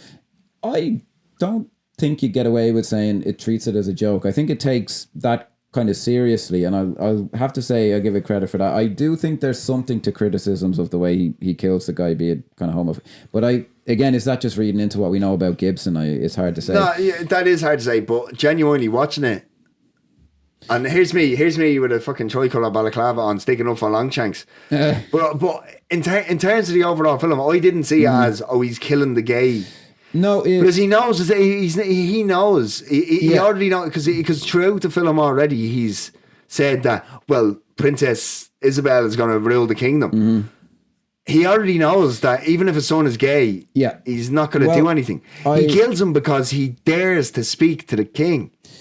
I would say I agree, but I do have to say I don't think it's unreasonable to say there's some fuckery going on with the mentality of it and the gay, like I wouldn't call it if someone said to me, like, if it were up to me to put it in the film, I might be like, I might do that a bit differently. I don't want to be saying something that I don't want it. But look, Mel Gibson is a fucking nut job, and I don't actually know 100%. I can't imagine his feelings for gay people are quite in line with the woke brigade or anything. But look, I don't think my feelings of gay people are in line with the woke brigade. Yeah, well, the woke brigade have their own kind of way of looking at things. That's fair. So obviously we come along then.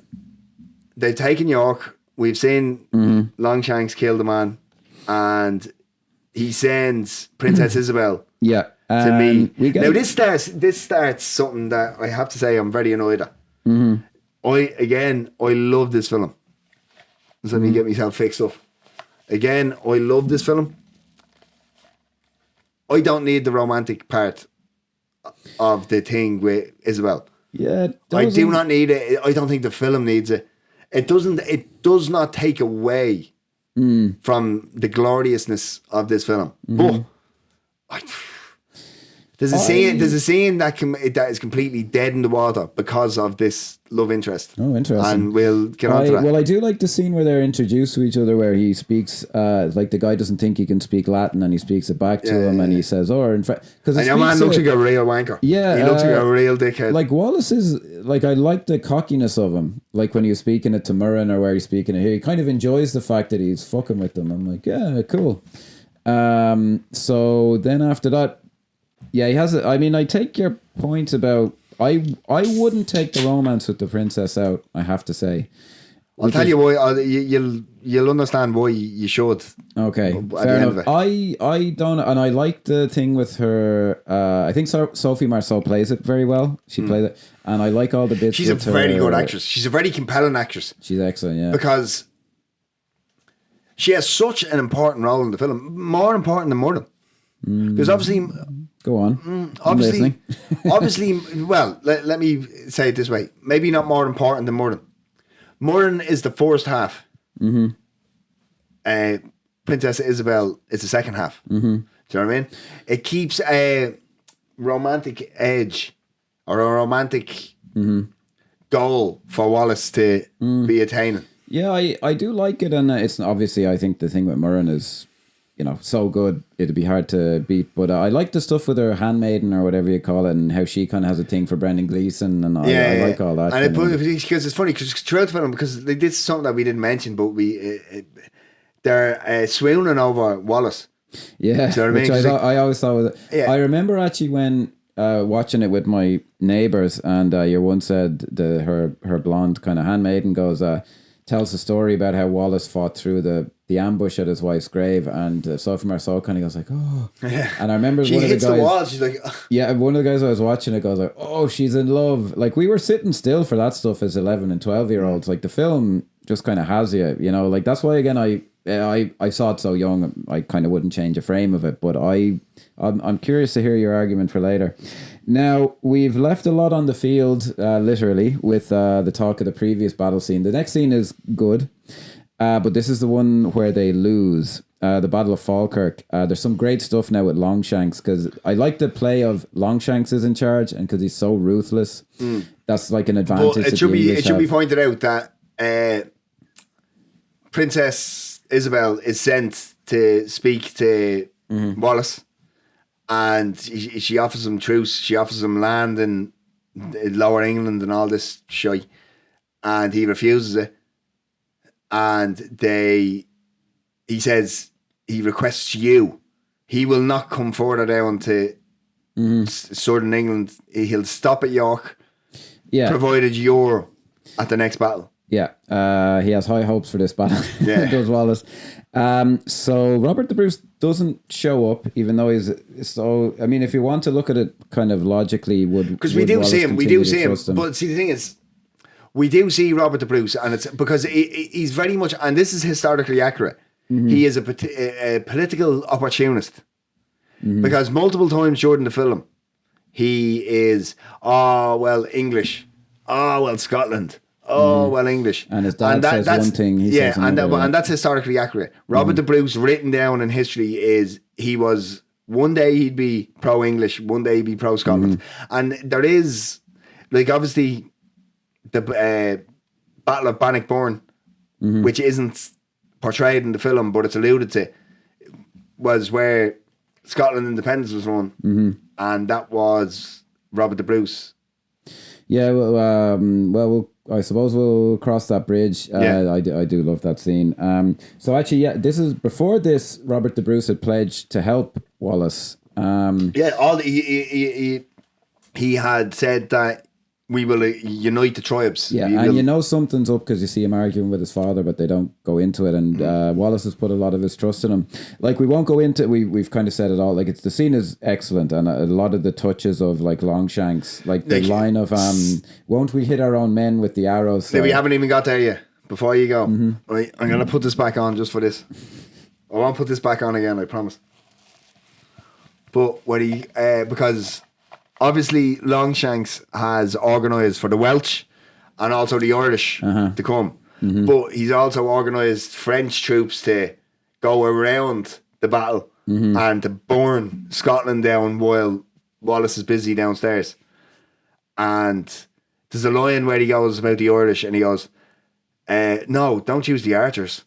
Arrows cost money. Yes. Send the Irish. Dead people don't cost money. Dead cost nothing, yeah. And then this is one of the most, it's just very joyous. And although this may not be historically accurate, right? So what happens is the Irish go running and then they stop and they're shaking hands and...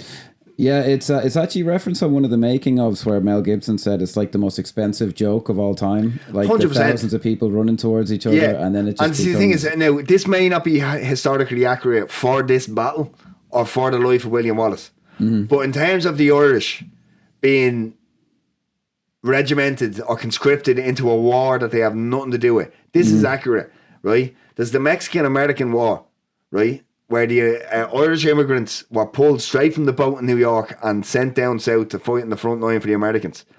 They turned around and went, hang on for a second, what are we doing? Fighting against the Mexicans. The Mexicans are us. And we fought on the Mexican side against the Americans. So I don't know if Mel Gibson knows that. I genuinely don't. But it is a very accurate, we've always done that. Throughout history, we have always fought, I would say, on the right side of conflicts. It's just fair. Like, I remember how well it played. And it's very funny because it's just like, because we mustn't pass over this. That island is my Ireland. They set it up so well with that character. Yeah, it's very believable. Yeah, they do. Like, I like, excuse me, how they play Longshanks as the ultimate opponent. Because he's just so awful. And but you know what I love? Patrick McGowan, how he plays it is just so, because there's been films where you have a real big bad, do you know what I mean? That objectively can't be liked. Nobody can, even an English person can't sit down and watch that film and go, oh well, he's the good guy. Do you know what I mean? To play it, so there's a calmness to him. It's just he never raises his voice. It's just calm, and it just makes you fucking hate him more. Yeah, and more. Well, his whole manner is just like, you're like, what are you, an idiot? What are you, an idiot? Like, you know, it's like, won't we hit our own men with the arrows? Yeah, but we'll hit theirs as well. Like, there's a humor to it, but there's also a, like, because the way he plays it, because it's not, he doesn't just say it. He goes, yes, but we'll hit theirs too. And he had this kind of, that wasn't bad, was it? No, I'm actually happy with that. You're coming along well. Yeah. My accents from the start to this to the end of it might be better. No, it's just played well. Like how can you beat a guy who cares that little about his and he goes like I mentioned already, it's like send the Irish, and then the Irish don't. But here is one of the real, because obviously you're in the middle of a pitch battle, right? And obviously there's a lot more happening here than there is in the Battle of Stirling that happened previous, because this is just, Battle of Stirling is just pure fucking violence. But he waves the flag for the nobles to do their thing, and they just sit there and then. Well, I think they do so this was something that popped up in it's in Lord of the Rings, it's in Game of Thrones, it's somewhere in Gladiator, I think, probably in Kingdom of Heaven. They've poured oil on the ground and they burn them. They shoot over like flaming arrows. Now that is completely historically inaccurate, I'd imagine, because that'd be petrol from a car or whatever. But it's just a nice way of. There's a reason it popped up in everything, because it's a good way of showing, well, this guy's a clever tactician. He doesn't just use brute force. He uses his kind of smaller numbers. It just speaks to. I'd never heard it mentioned how influential this film was. Now, obviously, there was talk of it at the time, but like, it took a few years, like, because Rob Roy was around the same time, but Gladiator took like 5 years to come out, and Gladiator would not have been made without this. And then Gladiator was, I think, what really started the glut of them after that, like your Kingdom of Heavens, your King Arthur's and all this. So this was kind of seen as an anomaly. And I said at the start, I initially wrote it was a major box office success. It actually only did like pretty well, but compared to even like other Mel Gibson films. No, but hang on, 200 and I can't remember the exact figure, but 250 million, say, on a 60 just million. A little under that, yeah. But like, I mean, we spoke about Die Hard, and that did what, 100 million or something, like. It was 300 something, I think. But sorry, I'm thinking of Naked Gun. It was it was a successful film, but like even on one of the interviews, Mel Gibson was like, "You did pretty well." But it was on VHS, and I remember looking it up once and being surprised. I think I looked at it compared to other Mel Gibson films. Like, he was such a big star. Like, Lethal Weapon 4 behind you was fucking, like, it cost. But see, that's the thing. Like, I mean, million. it's so, like, I mean, I suppose we can speak about it a bit. Is it never used to just be the cinema run, and that was it. Yeah, it used to be a case, right? You could make, say, we'll use broad numbers, right? Say you make a film for 100 million, you make 80 million in the cinema, and then you make 70 million on DVD sales. Yeah, it was when DVD came in, because that's what people would buy. Just buy them, like VHS. A lot of people. It was a big market. They rented them. DVD was bigger. VHS was rented for purchases. Yeah. And that's what. So if your film didn't make a lot of money at the box office, people going to see it, it would be a case that, well, let's see what we can do on the back end. Yeah. And that does not exist now, because Netflix will just come by and buy a film for 10 million quid, and no one ever hear of it, and it just appears. And they'll just have it in perpetuity. Yeah, it's a damn shame. But like, it was a successful film, but like, in terms of, for an Irish person, its cultural impact, I was surprised at how other films that are forgotten today. Because, like, I think it should be pointed out as well, especially to people outside of Ireland who watch cinema or in any way, shape or form, you would not believe the amount of Hollywood films that are shot right here on this Merry Green Isle. True. Now, and this was the first one. Yeah, it did start that. Saving Private Ryan was the next big one. Yeah. If I remember, that was like, I mean, 3 years later. Like, 'cause a lot of Americans watch our YouTube shorts. I guarantee you they have no idea that that's shot on a beach in Wicklow. Yeah, no, we've a good. Well, everyone in Ireland at the time fucking knew it. It was in every paper, everybody fucking knows it now. Yeah. Like, do you know what I mean? Well, we'll maybe cover Saving Private Ryan, because I remember a lot of the media coverage at the time.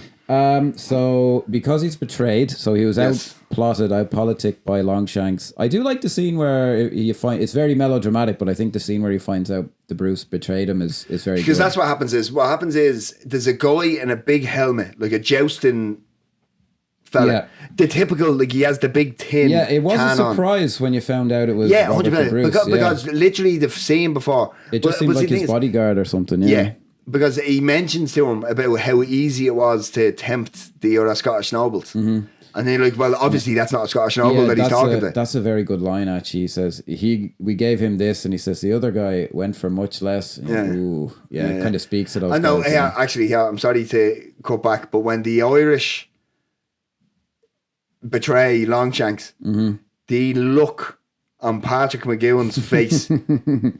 I'm sorry to jump back, I hate doing that, but he's just like, and then, do you know what I love? He doesn't say anything insulting or anything, he just goes, Irish. Yeah. What more does he need to say? Like, that's it. Yeah. Like, fuck you. Yeah, no, it's it's brilliant. The only thing because again, right, I'll bring it back to the wedding scene at the start of the film. It's a whole scene done through looks. Yeah. Some of the looks, just like that, for instance, when the Irish betray him and he's just like, Irish. Yeah, the only other thing I know him from is that show The Prisoner, which is like the 60s kind of cult show he was in. I don't know that nothing else jumps out as something I've seen him in, but he's amazing in this. Like, how he didn't just have, like, who'd be an equivalent career, like an Anthony Hopkins career or something after this is a bit but he was old enough though as well. He was. I don't remember seeing him pop up in a lot of stuff. No. Brendan Gleeson seemed to be in everything after this. And Brendan Gleeson, the only one. Brendan Gleeson is... He is excellent in it, like... But he's brilliant, yeah. But see, the thing is, Brendan Gleeson is one of them actors, right? Brendan Gleeson's very old now. Do you know what I mean? He's in his 70s.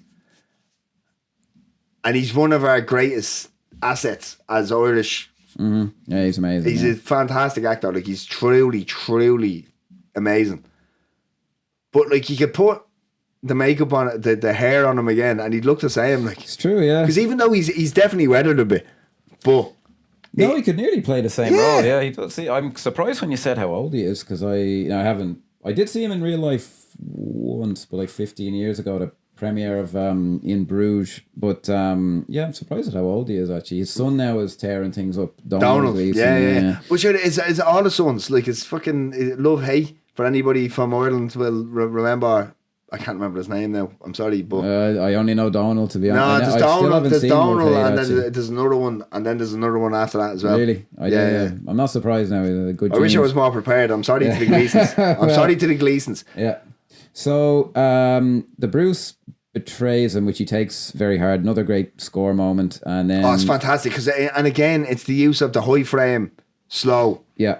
Because Wallace in this moment just goes, I'm fucked. Because not only he's just at it, because right, we see the other nobles leave, and then he's like, but he goes, do you know what? I'm going to kill Longshanks. Yeah, and then he's met by Robert the Bruce. Well, and then it's the emotional low point. Well, it's the heartbreak of it. Now I have to say this, right? I love the film, amazing. Everything from here never happened. What do you mean? Like in historical reference. Okay, yeah, fair enough. Do you know what I mean? No, but I mean, it really never happened. None of it. Yeah, well, it is a bit of an odd, like, it still carries itself very well, but they spend like 10 minutes of him like cutting down the nobles and killing them. Now, and all, I love that. An odd thing. I thought it was great. In terms of the story, it's like... There's an amazing shot, right? Where... No, actually, before we get to that, it's Philip Moray is the fella who he fought. One of the nobles, yeah. He fought next to at Sterling. Yeah. And this is, I'm going to do it again, pure cinema, right? Where the guy is dreaming, he regrets leaving him on the battlefield, and he's dreaming of him coming for him and killing him. And then as he wakes up and he hears noises, and then who bursts through the door on horseback? A fucking horse, and kills him with like a ball on a chain. Oh yeah, like that is pure cinema. Yeah, and then it cuts to Robert the Bruce and the other nobles sitting around going, "Oh well, he'll be next." And then Robert the Bruce is like, "Maybe it'll be you." And then the blood starts dripping down. The guy he's talking to, and I love the way the other act. I can't remember the guy's Jesus name because he lives in my area, and I've seen him like on the bus a few times. The nobleman he's talking to, when Bruce shouts at him, he's like, "I'm serious." So am I. The way he reacts to that is so like real. He's like, "Oh well, fuck me," right? And he starts picking at his bread, and it's just brilliant little bit of acting. And then the blood pours on it, and he's cut his throat and all this. It's fun stuff. I could kind of see like it is a bit of a narrative digression though. Like it's logical that he would do it, but I am like they give a lot of time. It's not that I have a problem. But it's one of it's one of the most amazing shots in the film. Oh, like him charging towards. When he's running up the mountain. And you hear, and this is where because this is shot in Scotland, and it's Ben Nevis, which for anybody who doesn't know is the highest mountain in the UK, and just this is 1994. It's a helicopter circling them. Do you know what I mean? Yeah. And I heard a quote from last week where he was on RTE News, Mel Gibson, and he goes, Ben Nevis just perfectly fits in the frame.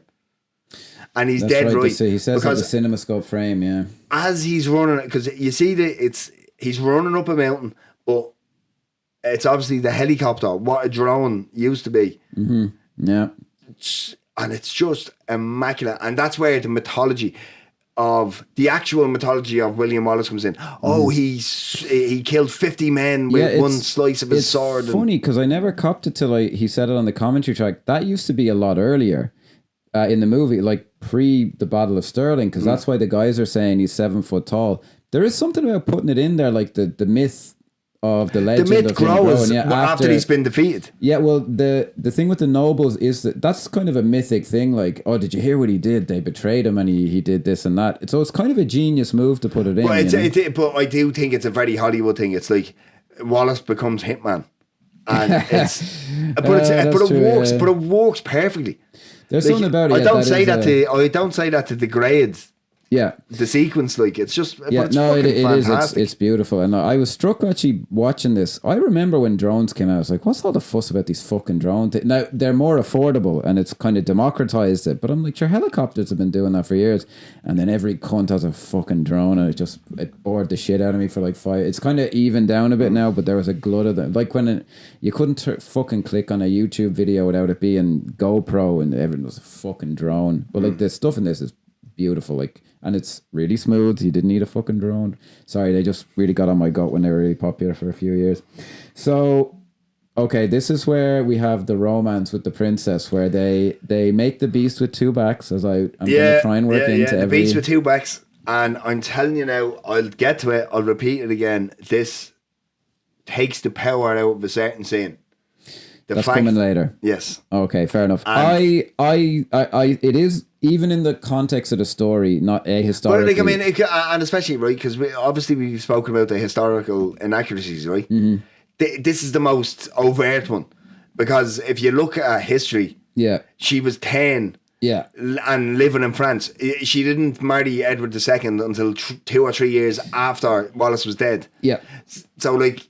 Just that choice really annoys me. Even out of a historical context in the movie, it's very Hollywood. It's very melodramatic. Yeah. I still think it works fairly well. Like I just like Sophie Marceau. It does, but it doesn't when you see what I'm about to tell you. Fair enough. So there's some just great, like, so plot wise, what happens here is he decides, okay, well, Robert the Bruce is making overtures towards me, like the nobles kind of prove, look, he does want to meet with you, and Robert the Bruce is acting sincerely. He thinks he's he wants to do this. That's which is an important thing to do, because he has betrayed him.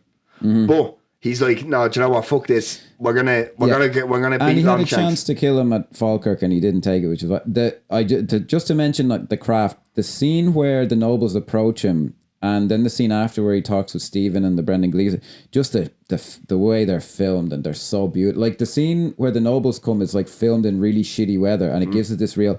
And there's a quick moment where Wallace sees that the guy has it seems to be like a handkerchief that it was like a wedding ring for the Scottish people. He has, and Gibson like reacts, like he really grabs it. It's Robert the Bruce's. What's he say? What's the line? It's like a symbol to show, like, I know what it is, but he says it's Robert's. Oh, sorry, I don't remember. I can't remember. Well, just for the audience, it's like, it's just something that signifies this is really Robert. Don't worry, you'll know from the clips. It'll come back.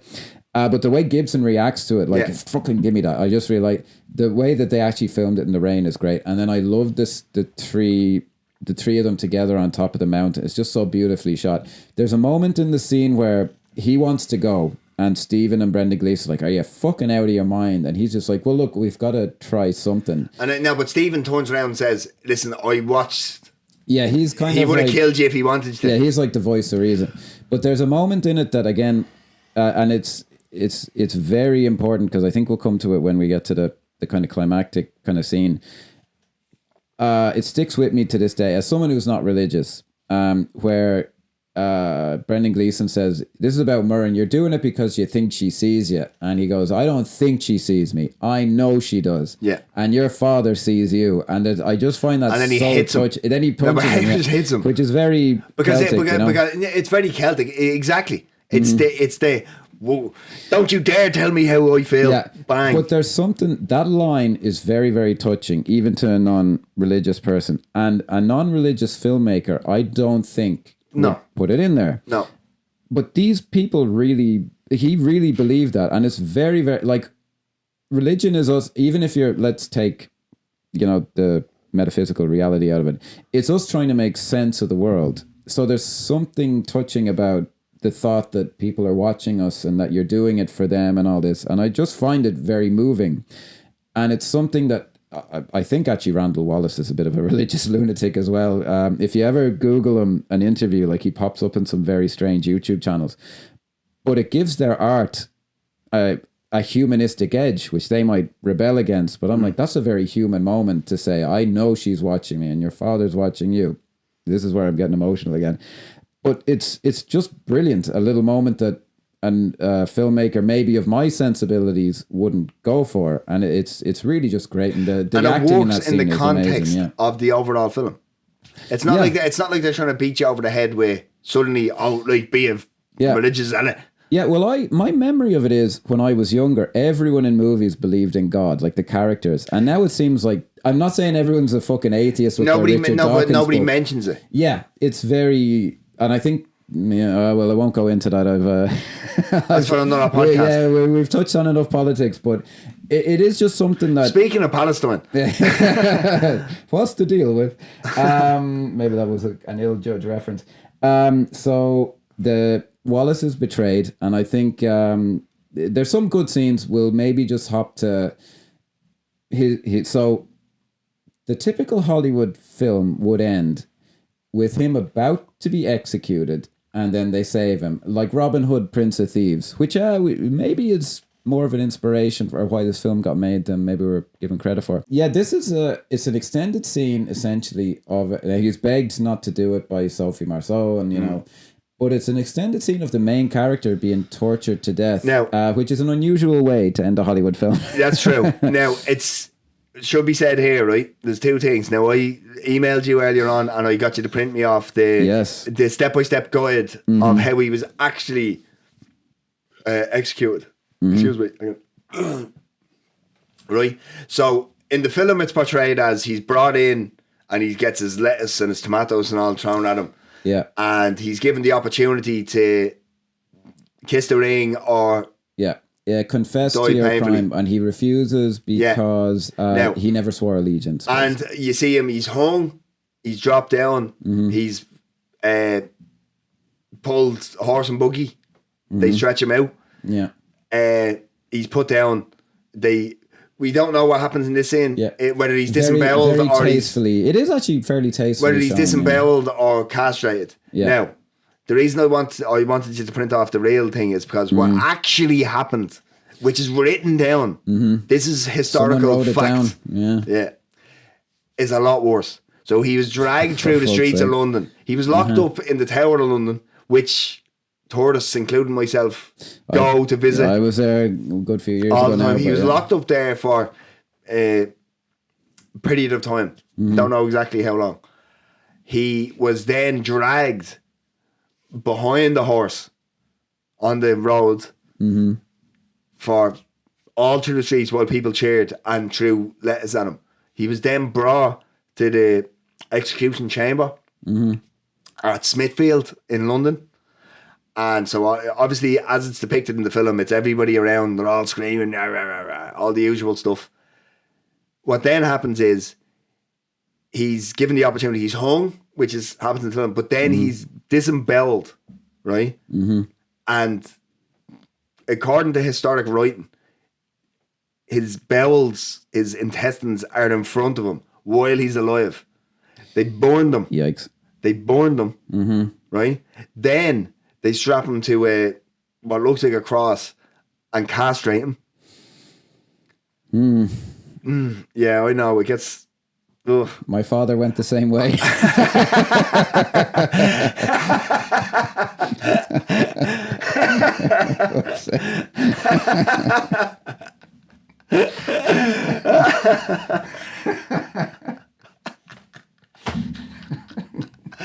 Seamus for a dry bastard. And then ultimately he's beheaded, and then he's quartered. Jesus.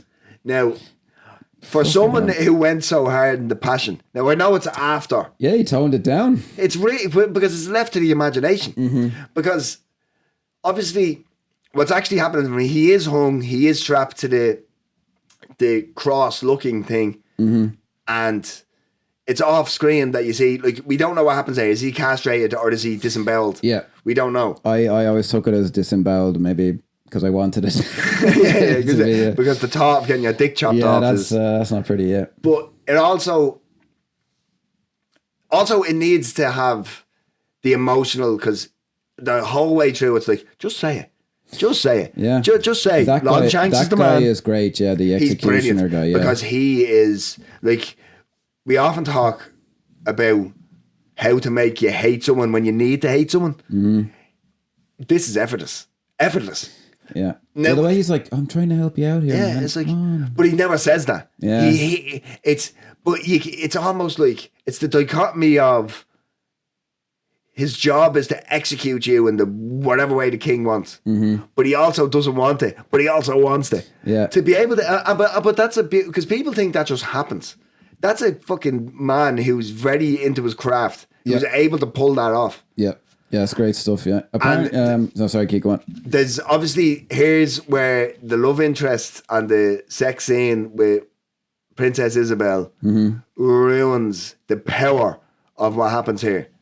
So he looks, just before he's decapitated, he looks to the Hamish and Stephen the Irish. And who walks behind them? Murren. Now, I'm like, watching that, I'm like, but he's in love with Princess Isabel now.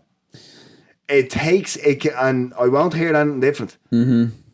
It takes the power of that scene completely away, because as someone who's watching it actively, for the want of a better way to put it, not someone who's just watching it on autopilot. It's like there's a reason Murren walks from behind Hamish, and it's the love of his life, and it's like, ooh. But it's like, hang on, you've just been banging that chick. Do you know what I mean? Yeah. The love interest, although works, and it will not take away from my rating at the end of this film, but just for the fact that they make such a point of it at the end, that his one true love was Murren. And it is played like that, because even Hamish says that. Yeah. But just the fact that he's been banging Princess Isabel is... Anyone not watching the video, my face when he said this would have been one of, oh my God, yeah. I had literally never considered it until now. It never bothered me, and I find the bit with Murren again incredibly touching. I'm going to have to watch it again now with that in mind. I just honestly never occurred to me. It just does not work the way it's meant to be. Fascinating. For me, it does, honestly. I know, but you was going in there without thinking of what I just said. That's true, yeah. Maybe can a man love two women at once? No, it's a very good point, and I after we buried it, like the score in that scene and it's the Murren score, and apparently, sorry, I was going to mention earlier, at the beginning of the scene originally, so the executioner guy unveils all the weapons or the tools. And apparently originally said, before the day is out, we'll use every one of these. And the crowd goes, whoa.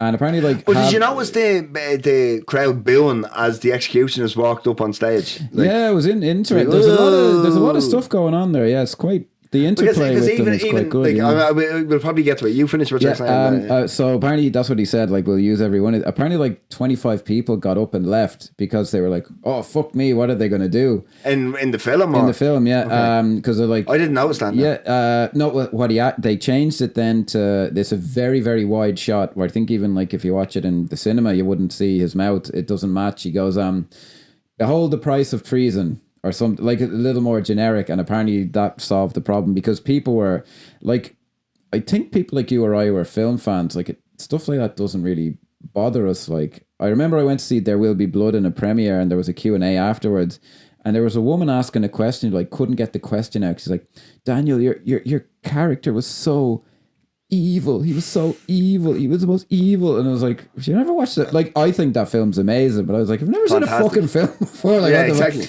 But some people are just like, oh, my sweet Jesus, what are we going to see? Whereas you or I wouldn't bother us. Yeah, see, the thing is, but we're sanitized cinephiles. That's true, yeah. So we pretend like nothing bothers us. Yeah. So maybe the woman who was asked that question, she's the right one. Experience, yeah. Do you know what I mean? Yeah, because she's actually having a visceral feeling. Like. Yeah, I think actually this is a film I saw in like, it's a very short period, but before I started really getting up my own hole as into films, but I was old enough that I could kind of appreciate basically everything in a film. So I kind of saw this in a sweet spot where like it just lives for me as like, you know, relationships in movies meant a lot more to me than they did. Whereas, you know, now I'd be like, oh, they're kind of building that up for this reason. It takes a really great film to really grab me at this stage. Now, yes, one thing I want to point out about the end here, right? In terms of historical inaccuracies. So anybody who's watching this film, right? The film is 2 hours, 57 minutes long. The last 47 minutes are complete fabrication. So obviously there's historical inaccuracies throughout, but this is like complete nonsense. Like Longshanks did not die as fucking William Wallace screams freedom. It's an amazing cinematic point when he got and the man wants to say something. Yeah. Oh, and it's like, that's freedom. That is brilliant. And then it's oh my god, and then like honestly, I feel it here, and I want to do this for anybody who's just listening. I'm banging my chest right now. Well, that's actually something we haven't really touched on. Though you mentioned it earlier. For example, in that 300 movie, which I've never taken terrible. They reference freedom a lot, and it's always horribly unconvincing. It's always really convincing here because they plant the seeds of it earlier on. Yeah. They make it very personal. But see, the thing is, what works here and makes it so much more of an emotional fucking bang to the chest of anybody who's watching it is the fact that even Stephen, the Irish, and Hamish are like, say mercy, say mercy. What are you waiting for? Like, but stop. he won't do it. And he won't. And then they say freedom. And then even them. But there's a shot after he says freedom of the two lads. And they're like, you still should have said fucking mercy. Yeah, like, yeah, do you know I was what actually going to mention, that is absolutely brilliant. Because that's like, we talk about Scorsese, we talk about these people, absolute cinema, yada, yada, yada. That, to have them still go, well, you should have still done, like, that is... They're nearly like upset that he's this amazing person who would still like, be... because he's their friend. Because that's the truth. Because it's like, in that moment you realise that the characters are going, I'm never going to be like you. No, it's... Because I'd have screamed mercy when they start throwing letters at me head. No, that's what they're thinking. Yeah, well, it's exceptional. Like, it's finding... Beautiful. Like, because it's hard to explain... Like, imagine having to explain that to an actor. Like, wouldn't I just be happy? This is what I mean. Like, even an amazing actor, like, you've seen some... I don't know why I keep going... Like, Robert De Niro's been in a lot of shit. If he's not directed, he doesn't necessarily know what to do. Yeah. It takes because that's the thing, like, the amazing actors of the world. Now, like, I mean, you see, you got Daniel Day-Lewis and all who get into a character and they live as that character. And even De Niro is a character actor. Well, I've seen even outtakes of like stuff Day-Lewis has done, and I've seen like full films with Robert De Niro where they just kind of do the obvious thing. You know, like someone shouts at them and they just, or, you know, they're making fun of someone, so they say something that you're like, that's not that clever actually. Like, it was an improv moment. Because that's not the actor's job. It's not to say that they're not clever or anything. It's just like it's not their job. It's the director's job. And Mel Gibson, it was talked about a lot on the behind the scenes. He apparently just was amazing with them and gave them as much time to do what they wanted. Gave an amazing performance himself. How the fuck he pulled that off, I will never know. Like, because I mean, honestly, God, I genuinely, anybody watching this, go watch. There's 3 things you need to do, right? You need to watch Braveheart. You need to watch the making of Braveheart, and you need to watch the cinema sessions with Keith and Seamus. Yeah, every episode on Braveheart. Yeah, on the loop. But genuinely, you need. I watch it in that order because when you see, because Mel Gibson, as you see him in this film, is jumping off a horse and he's going directing a scene, dressed as William Wallace, with the blue paint and everything on. Yeah. And then he's jumping back on a horse and he's getting into the scene. It is a true, like, I hate these kind of fucking terms like tour de force and those type of wanky fucking platitudes. There is no other word for it though. But it is truly an amazing film. Just directing anything is difficult. Now, we've gotten bogged down. Yes, indeed we have, yes. Because we may as well, on this kind of scene you may as well though, yeah. Because there is, after this scene, there is kind of, we realise that it's been Robert the Bruce that has been narrating the film. Yeah. So after the... Yeah, this is now where Fodgen earns his paycheck. Yes. His reading of that narration is amazing. The way he says after that, whatever way he the body was sent to Newcastle, the way Falkirk, he says was Sterling, torn and to pieces. There's just something about the way he said it, and I'm like, he's great in the final scene. Like, there's no, it's amazing, really and good. Like, so essentially what happened, and this is historically accurate, was after Wallace's execution, he was quartered, and different parts of his body were sent to the 4 corners of Britain. And I think it's really cool that he says the 4 corners of Britain, because part of Wallace's body was sent to Australia. Was it? Yeah, Perth. Fuck. Sent to Perth. Away by the time. Yeah. I'd say they swapped that arm out. No way it lasted that long. But it was sent there as put salt on it. Yeah. A warning, because there was people in Australia that were like, "Fuck this! We're sick of being just a jail." For a want of a better, so they sent it in arm. Thank God they've gotten over that. Exactly. Yeah. But sorry, I like riling up Australians because I know several. But that's it. And then and his head. One thing that's not described in Robert the Bruce explains that his head is on show outside the Tower of London. His head in reality was dipped in tar and hung outside the Tower of London. That's one way to do it. The closing of the film is the Battle of Bannockburn, where Robert the Bruce, who's going to get his crown essentially from Longshanks, who doesn't die in real life, hadn't died. And it's just a beautiful ending scene. Yeah. Because there's a line from the art, and this is, hang on. Bring it home.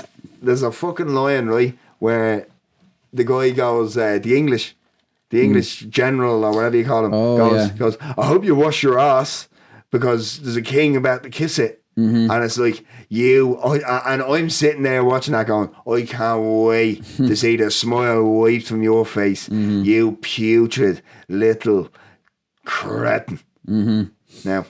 There. Said you wouldn't get political. No, it's not political. It's just anybody who's watching that. Well, can't help. There's so little dialogue. The guy says that. The other guy says there's a voiceover, but then the Lord says, "Let's get it over with," and that's it. Robert the Bruce says, which is a great line. You fought for less. You bled with Wallace. Now bleed with me. Wallace. That's Wallace. it. Yeah. Wallace. Now, you have to wonder though, and I often wonder about this with casting. And with the score, the score in this is probably the best bit of scoring I've ever heard. Maybe. Do you know the only score of this? I don't want to say this type of film, but it reminded me very much of Lord of the Rings. Who did the Lord of the Rings again? I'm not entirely sure. I'm not the main. Apparently, Titanic's, and it is true, Titanic's score is quite similar in places. It doesn't have the bombastic thing, but a lot of the. But there's a lot of there's a. The thing about the soundtrack here is there's pipes. Yeah, there's they're actually uilleann pipes, which are Irish, because and Gibson on the commentary track goes, they're actually uilleann pipes because bagpipes sound terrible, like he says, like cats being strangled or something. There's no real need to listen to his commentary track, by the way, guys. It's 3 hours and it's very intermittent.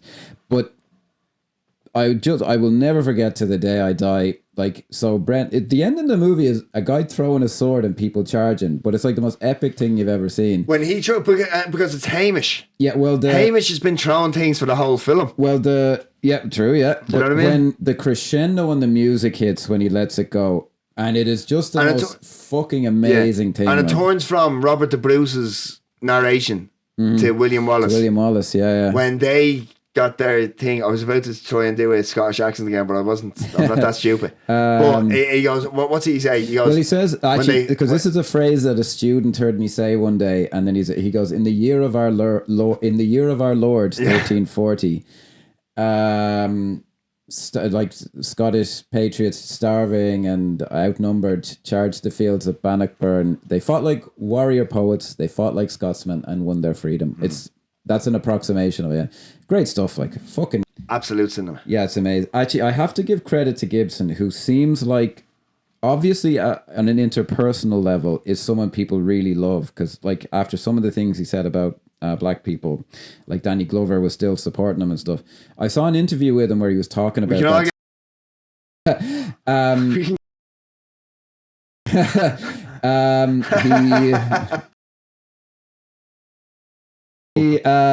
he remembered he was talking about that scene, and he remembered the name of the camera operator who did it. I couldn't find that interview, but he name checked the camera operator who did the shot of the sword, because it's not easy. Like the sword is just like they obviously fucked it. Obviously, I mean, In real life, that would weigh a ton, and you wouldn't, like, unless you were really strong, you wouldn't be able to throw it. But for a film prop, like that being flung, it's going to be wobbly and wibbly and... No, well, just to keep it in the frame. Like, I mean, they obviously had the top tier kind of people, but it was still like, it's a great shot. Like, it's just so good. But it returns to the attention to detail, the care of, and what a fucking, no, I'm sorry, what a fucking shot.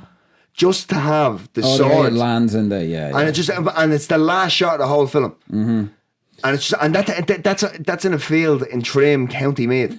I'm gonna ask you, that's the Irish blood non-submersible units. Give me two on this one. The battle scenes. Which one? The first one, the Stirling. Yeah. Now, for me, the romance, but I think in terms of what makes it a classic, it'd be, I have to say, Mel Gibson. Like, we didn't talk enough about his performance. We talked about it. But there's a lot. Yeah, no. See, the thing about Mel, this would have been the wrong, because we're at 3 hours now. Do you know what I mean? This would have been the wrong film to start dissecting specific performances. Do you know what I mean? Sure, yeah. Let's give him a nod at the end. He was fantastic in it. No, everyone. I mean, I have my thing about McFadden, but everyone out, all of the performances are amazing in it. The way it's written, it's just the sensibility of it, and I think it is tied into the fact that Gibson is a lunatic who's incredibly religious, but he sees. Obviously, you know, the New Testament, the story of Jesus is very influential, but you wouldn't think to fucking use it as inspiration for a Hollywood movie, and it makes a very good marriage. Or a film about some nondescript Scottish warrior. Yeah, but it's an amazing fit. It can carry a Hollywood movie, that idea, that sensibility. Like, it's a big crowd pleasing movie, and it's a unique sensibility, and the fact that him and Wallace are incredibly religious gives it a lot of that richness and flavor. And as a non-religious person, I'm saying that, you know, and that's respect. Do you know what I mean? Because I mean, it's easy to sit here and go, "Oh, well, it's all religious. I'm not going to listen to it, or I'm not going to." But like, I mean, let's not say. Just don't be a dick. Is the core tenet of most religions. Do you know what I mean? So let's not dismiss them completely. Like, do you know what I mean? No, well, there's something that we keep coming back to. Now, like, you know, my non-submersible unit is twofold. The setting, right? Trim, County Meath, parts of Scotland. Good one, yeah.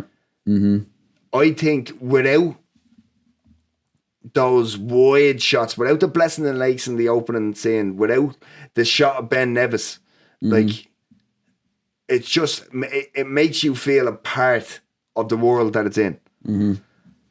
Yeah. And then, second of all, it's a very large cast. I don't think I've ever seen a film with such a large cast that have so many memorable characters. Yeah. Because the support cast in this, essentially everybody but Mel Gibson is truly sublime. Very true. Every single one of them, performance-wise. From Longshanks to Paul Fahey, who plays Edward II, Princess Elizabeth, what's her name? Sophie Marceau. Sophie Marceau, yeah. Unbelievable. Like, every single person. Murden, what's her name? Catherine McCormack. Catherine McCormack, yeah. Yeah, like, no, it's exciting. Argyle, Brian Cox, who's in it for about 2.5 minutes. Yeah. Unbelievable. Yeah. Now, give me a rating. Oh, a 5 out of 5, 10 out of 10, 100%. It truly is one of the all-time great movies.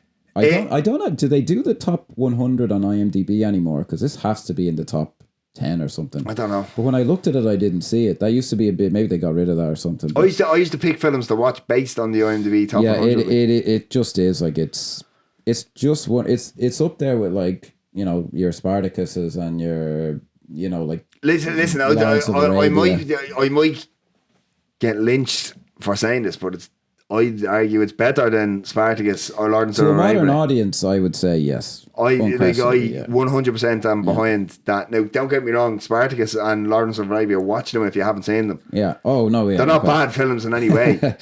But in terms of a rating, it has to go 5. Yeah. Even for all its inaccuracies, for some of its foibles, Yeah. It just fucking works. Yeah, look, it's like I was near tears watching it today. Yeah, no, at the end, it's myth making. Like the historical argument has some weight until you could say to someone, it's as simple as, hey, watch that Braveheart, but don't listen to it's not a history lesson. End of discussion. Like, what the fuck does it? But the talk of the incident, because he got kind of criticized for Apocalypto as well. Oh, this structure is bigger. It was built in the first Mayan thing, and I'm like, it looks Apocalypto. Better. I think we might do Apocalypto because it is. I don't know how we do it. Film, yeah. I don't know how we do it because there's no talking in it. But it'd be but he's not playing that game, and it's like it'd be like, why the fuck are you making a film about Scotland and they're not wearing kilts? Get the fuck over it. Yeah, especially because I mean, if you explain to one again, like I said 3 hours ago now, yeah. But it's been a marathon, folks. Yeah, and I hope you're still with us. I hope we're not just talking to ourselves. Play it at 1.5 speed. But an American, it's like Irish people get very upset about the diddly eye. Mm-hmm. But that's what it's made for an American. It's not made for you. Yeah. Do you know what I it's mean? it's very it isn't whatever the Scottish version of diddly eye would be. It's not that. It's quite diddly eye. It's quite yeah. Like for a modern audience, it's very authentic seeming, which I guess maybe a historian would say is part of the problem. But it isn't. Is that an English historian? By any chance? Perhaps. Yeah, it isn't whatever the Scotty whackery or whatever the fuck you call it. But no, look, the historical thing just annoys me because I'm like, it's just not doing that. But having said that, I took it for history when I first saw it, but I was a fucking idiot. I was like 11 years old, so that does not mean anything. No, it's an amazing film that touches.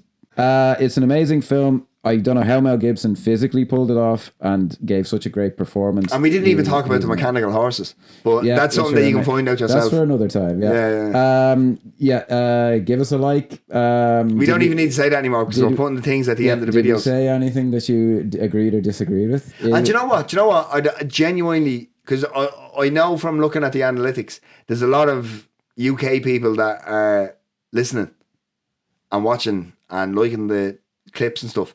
How do you view films like this that very much paint you and your people as very much the evil people? Because for us as Irish people, we bask in it. It's not a joke. It's like we go, ha ha ha, evil Englishman. Well, do you know what? In Chinese movies, the Japanese are always the villains, and those movies actually play fairly well. But that makes perfect sense because Japan used to fucking.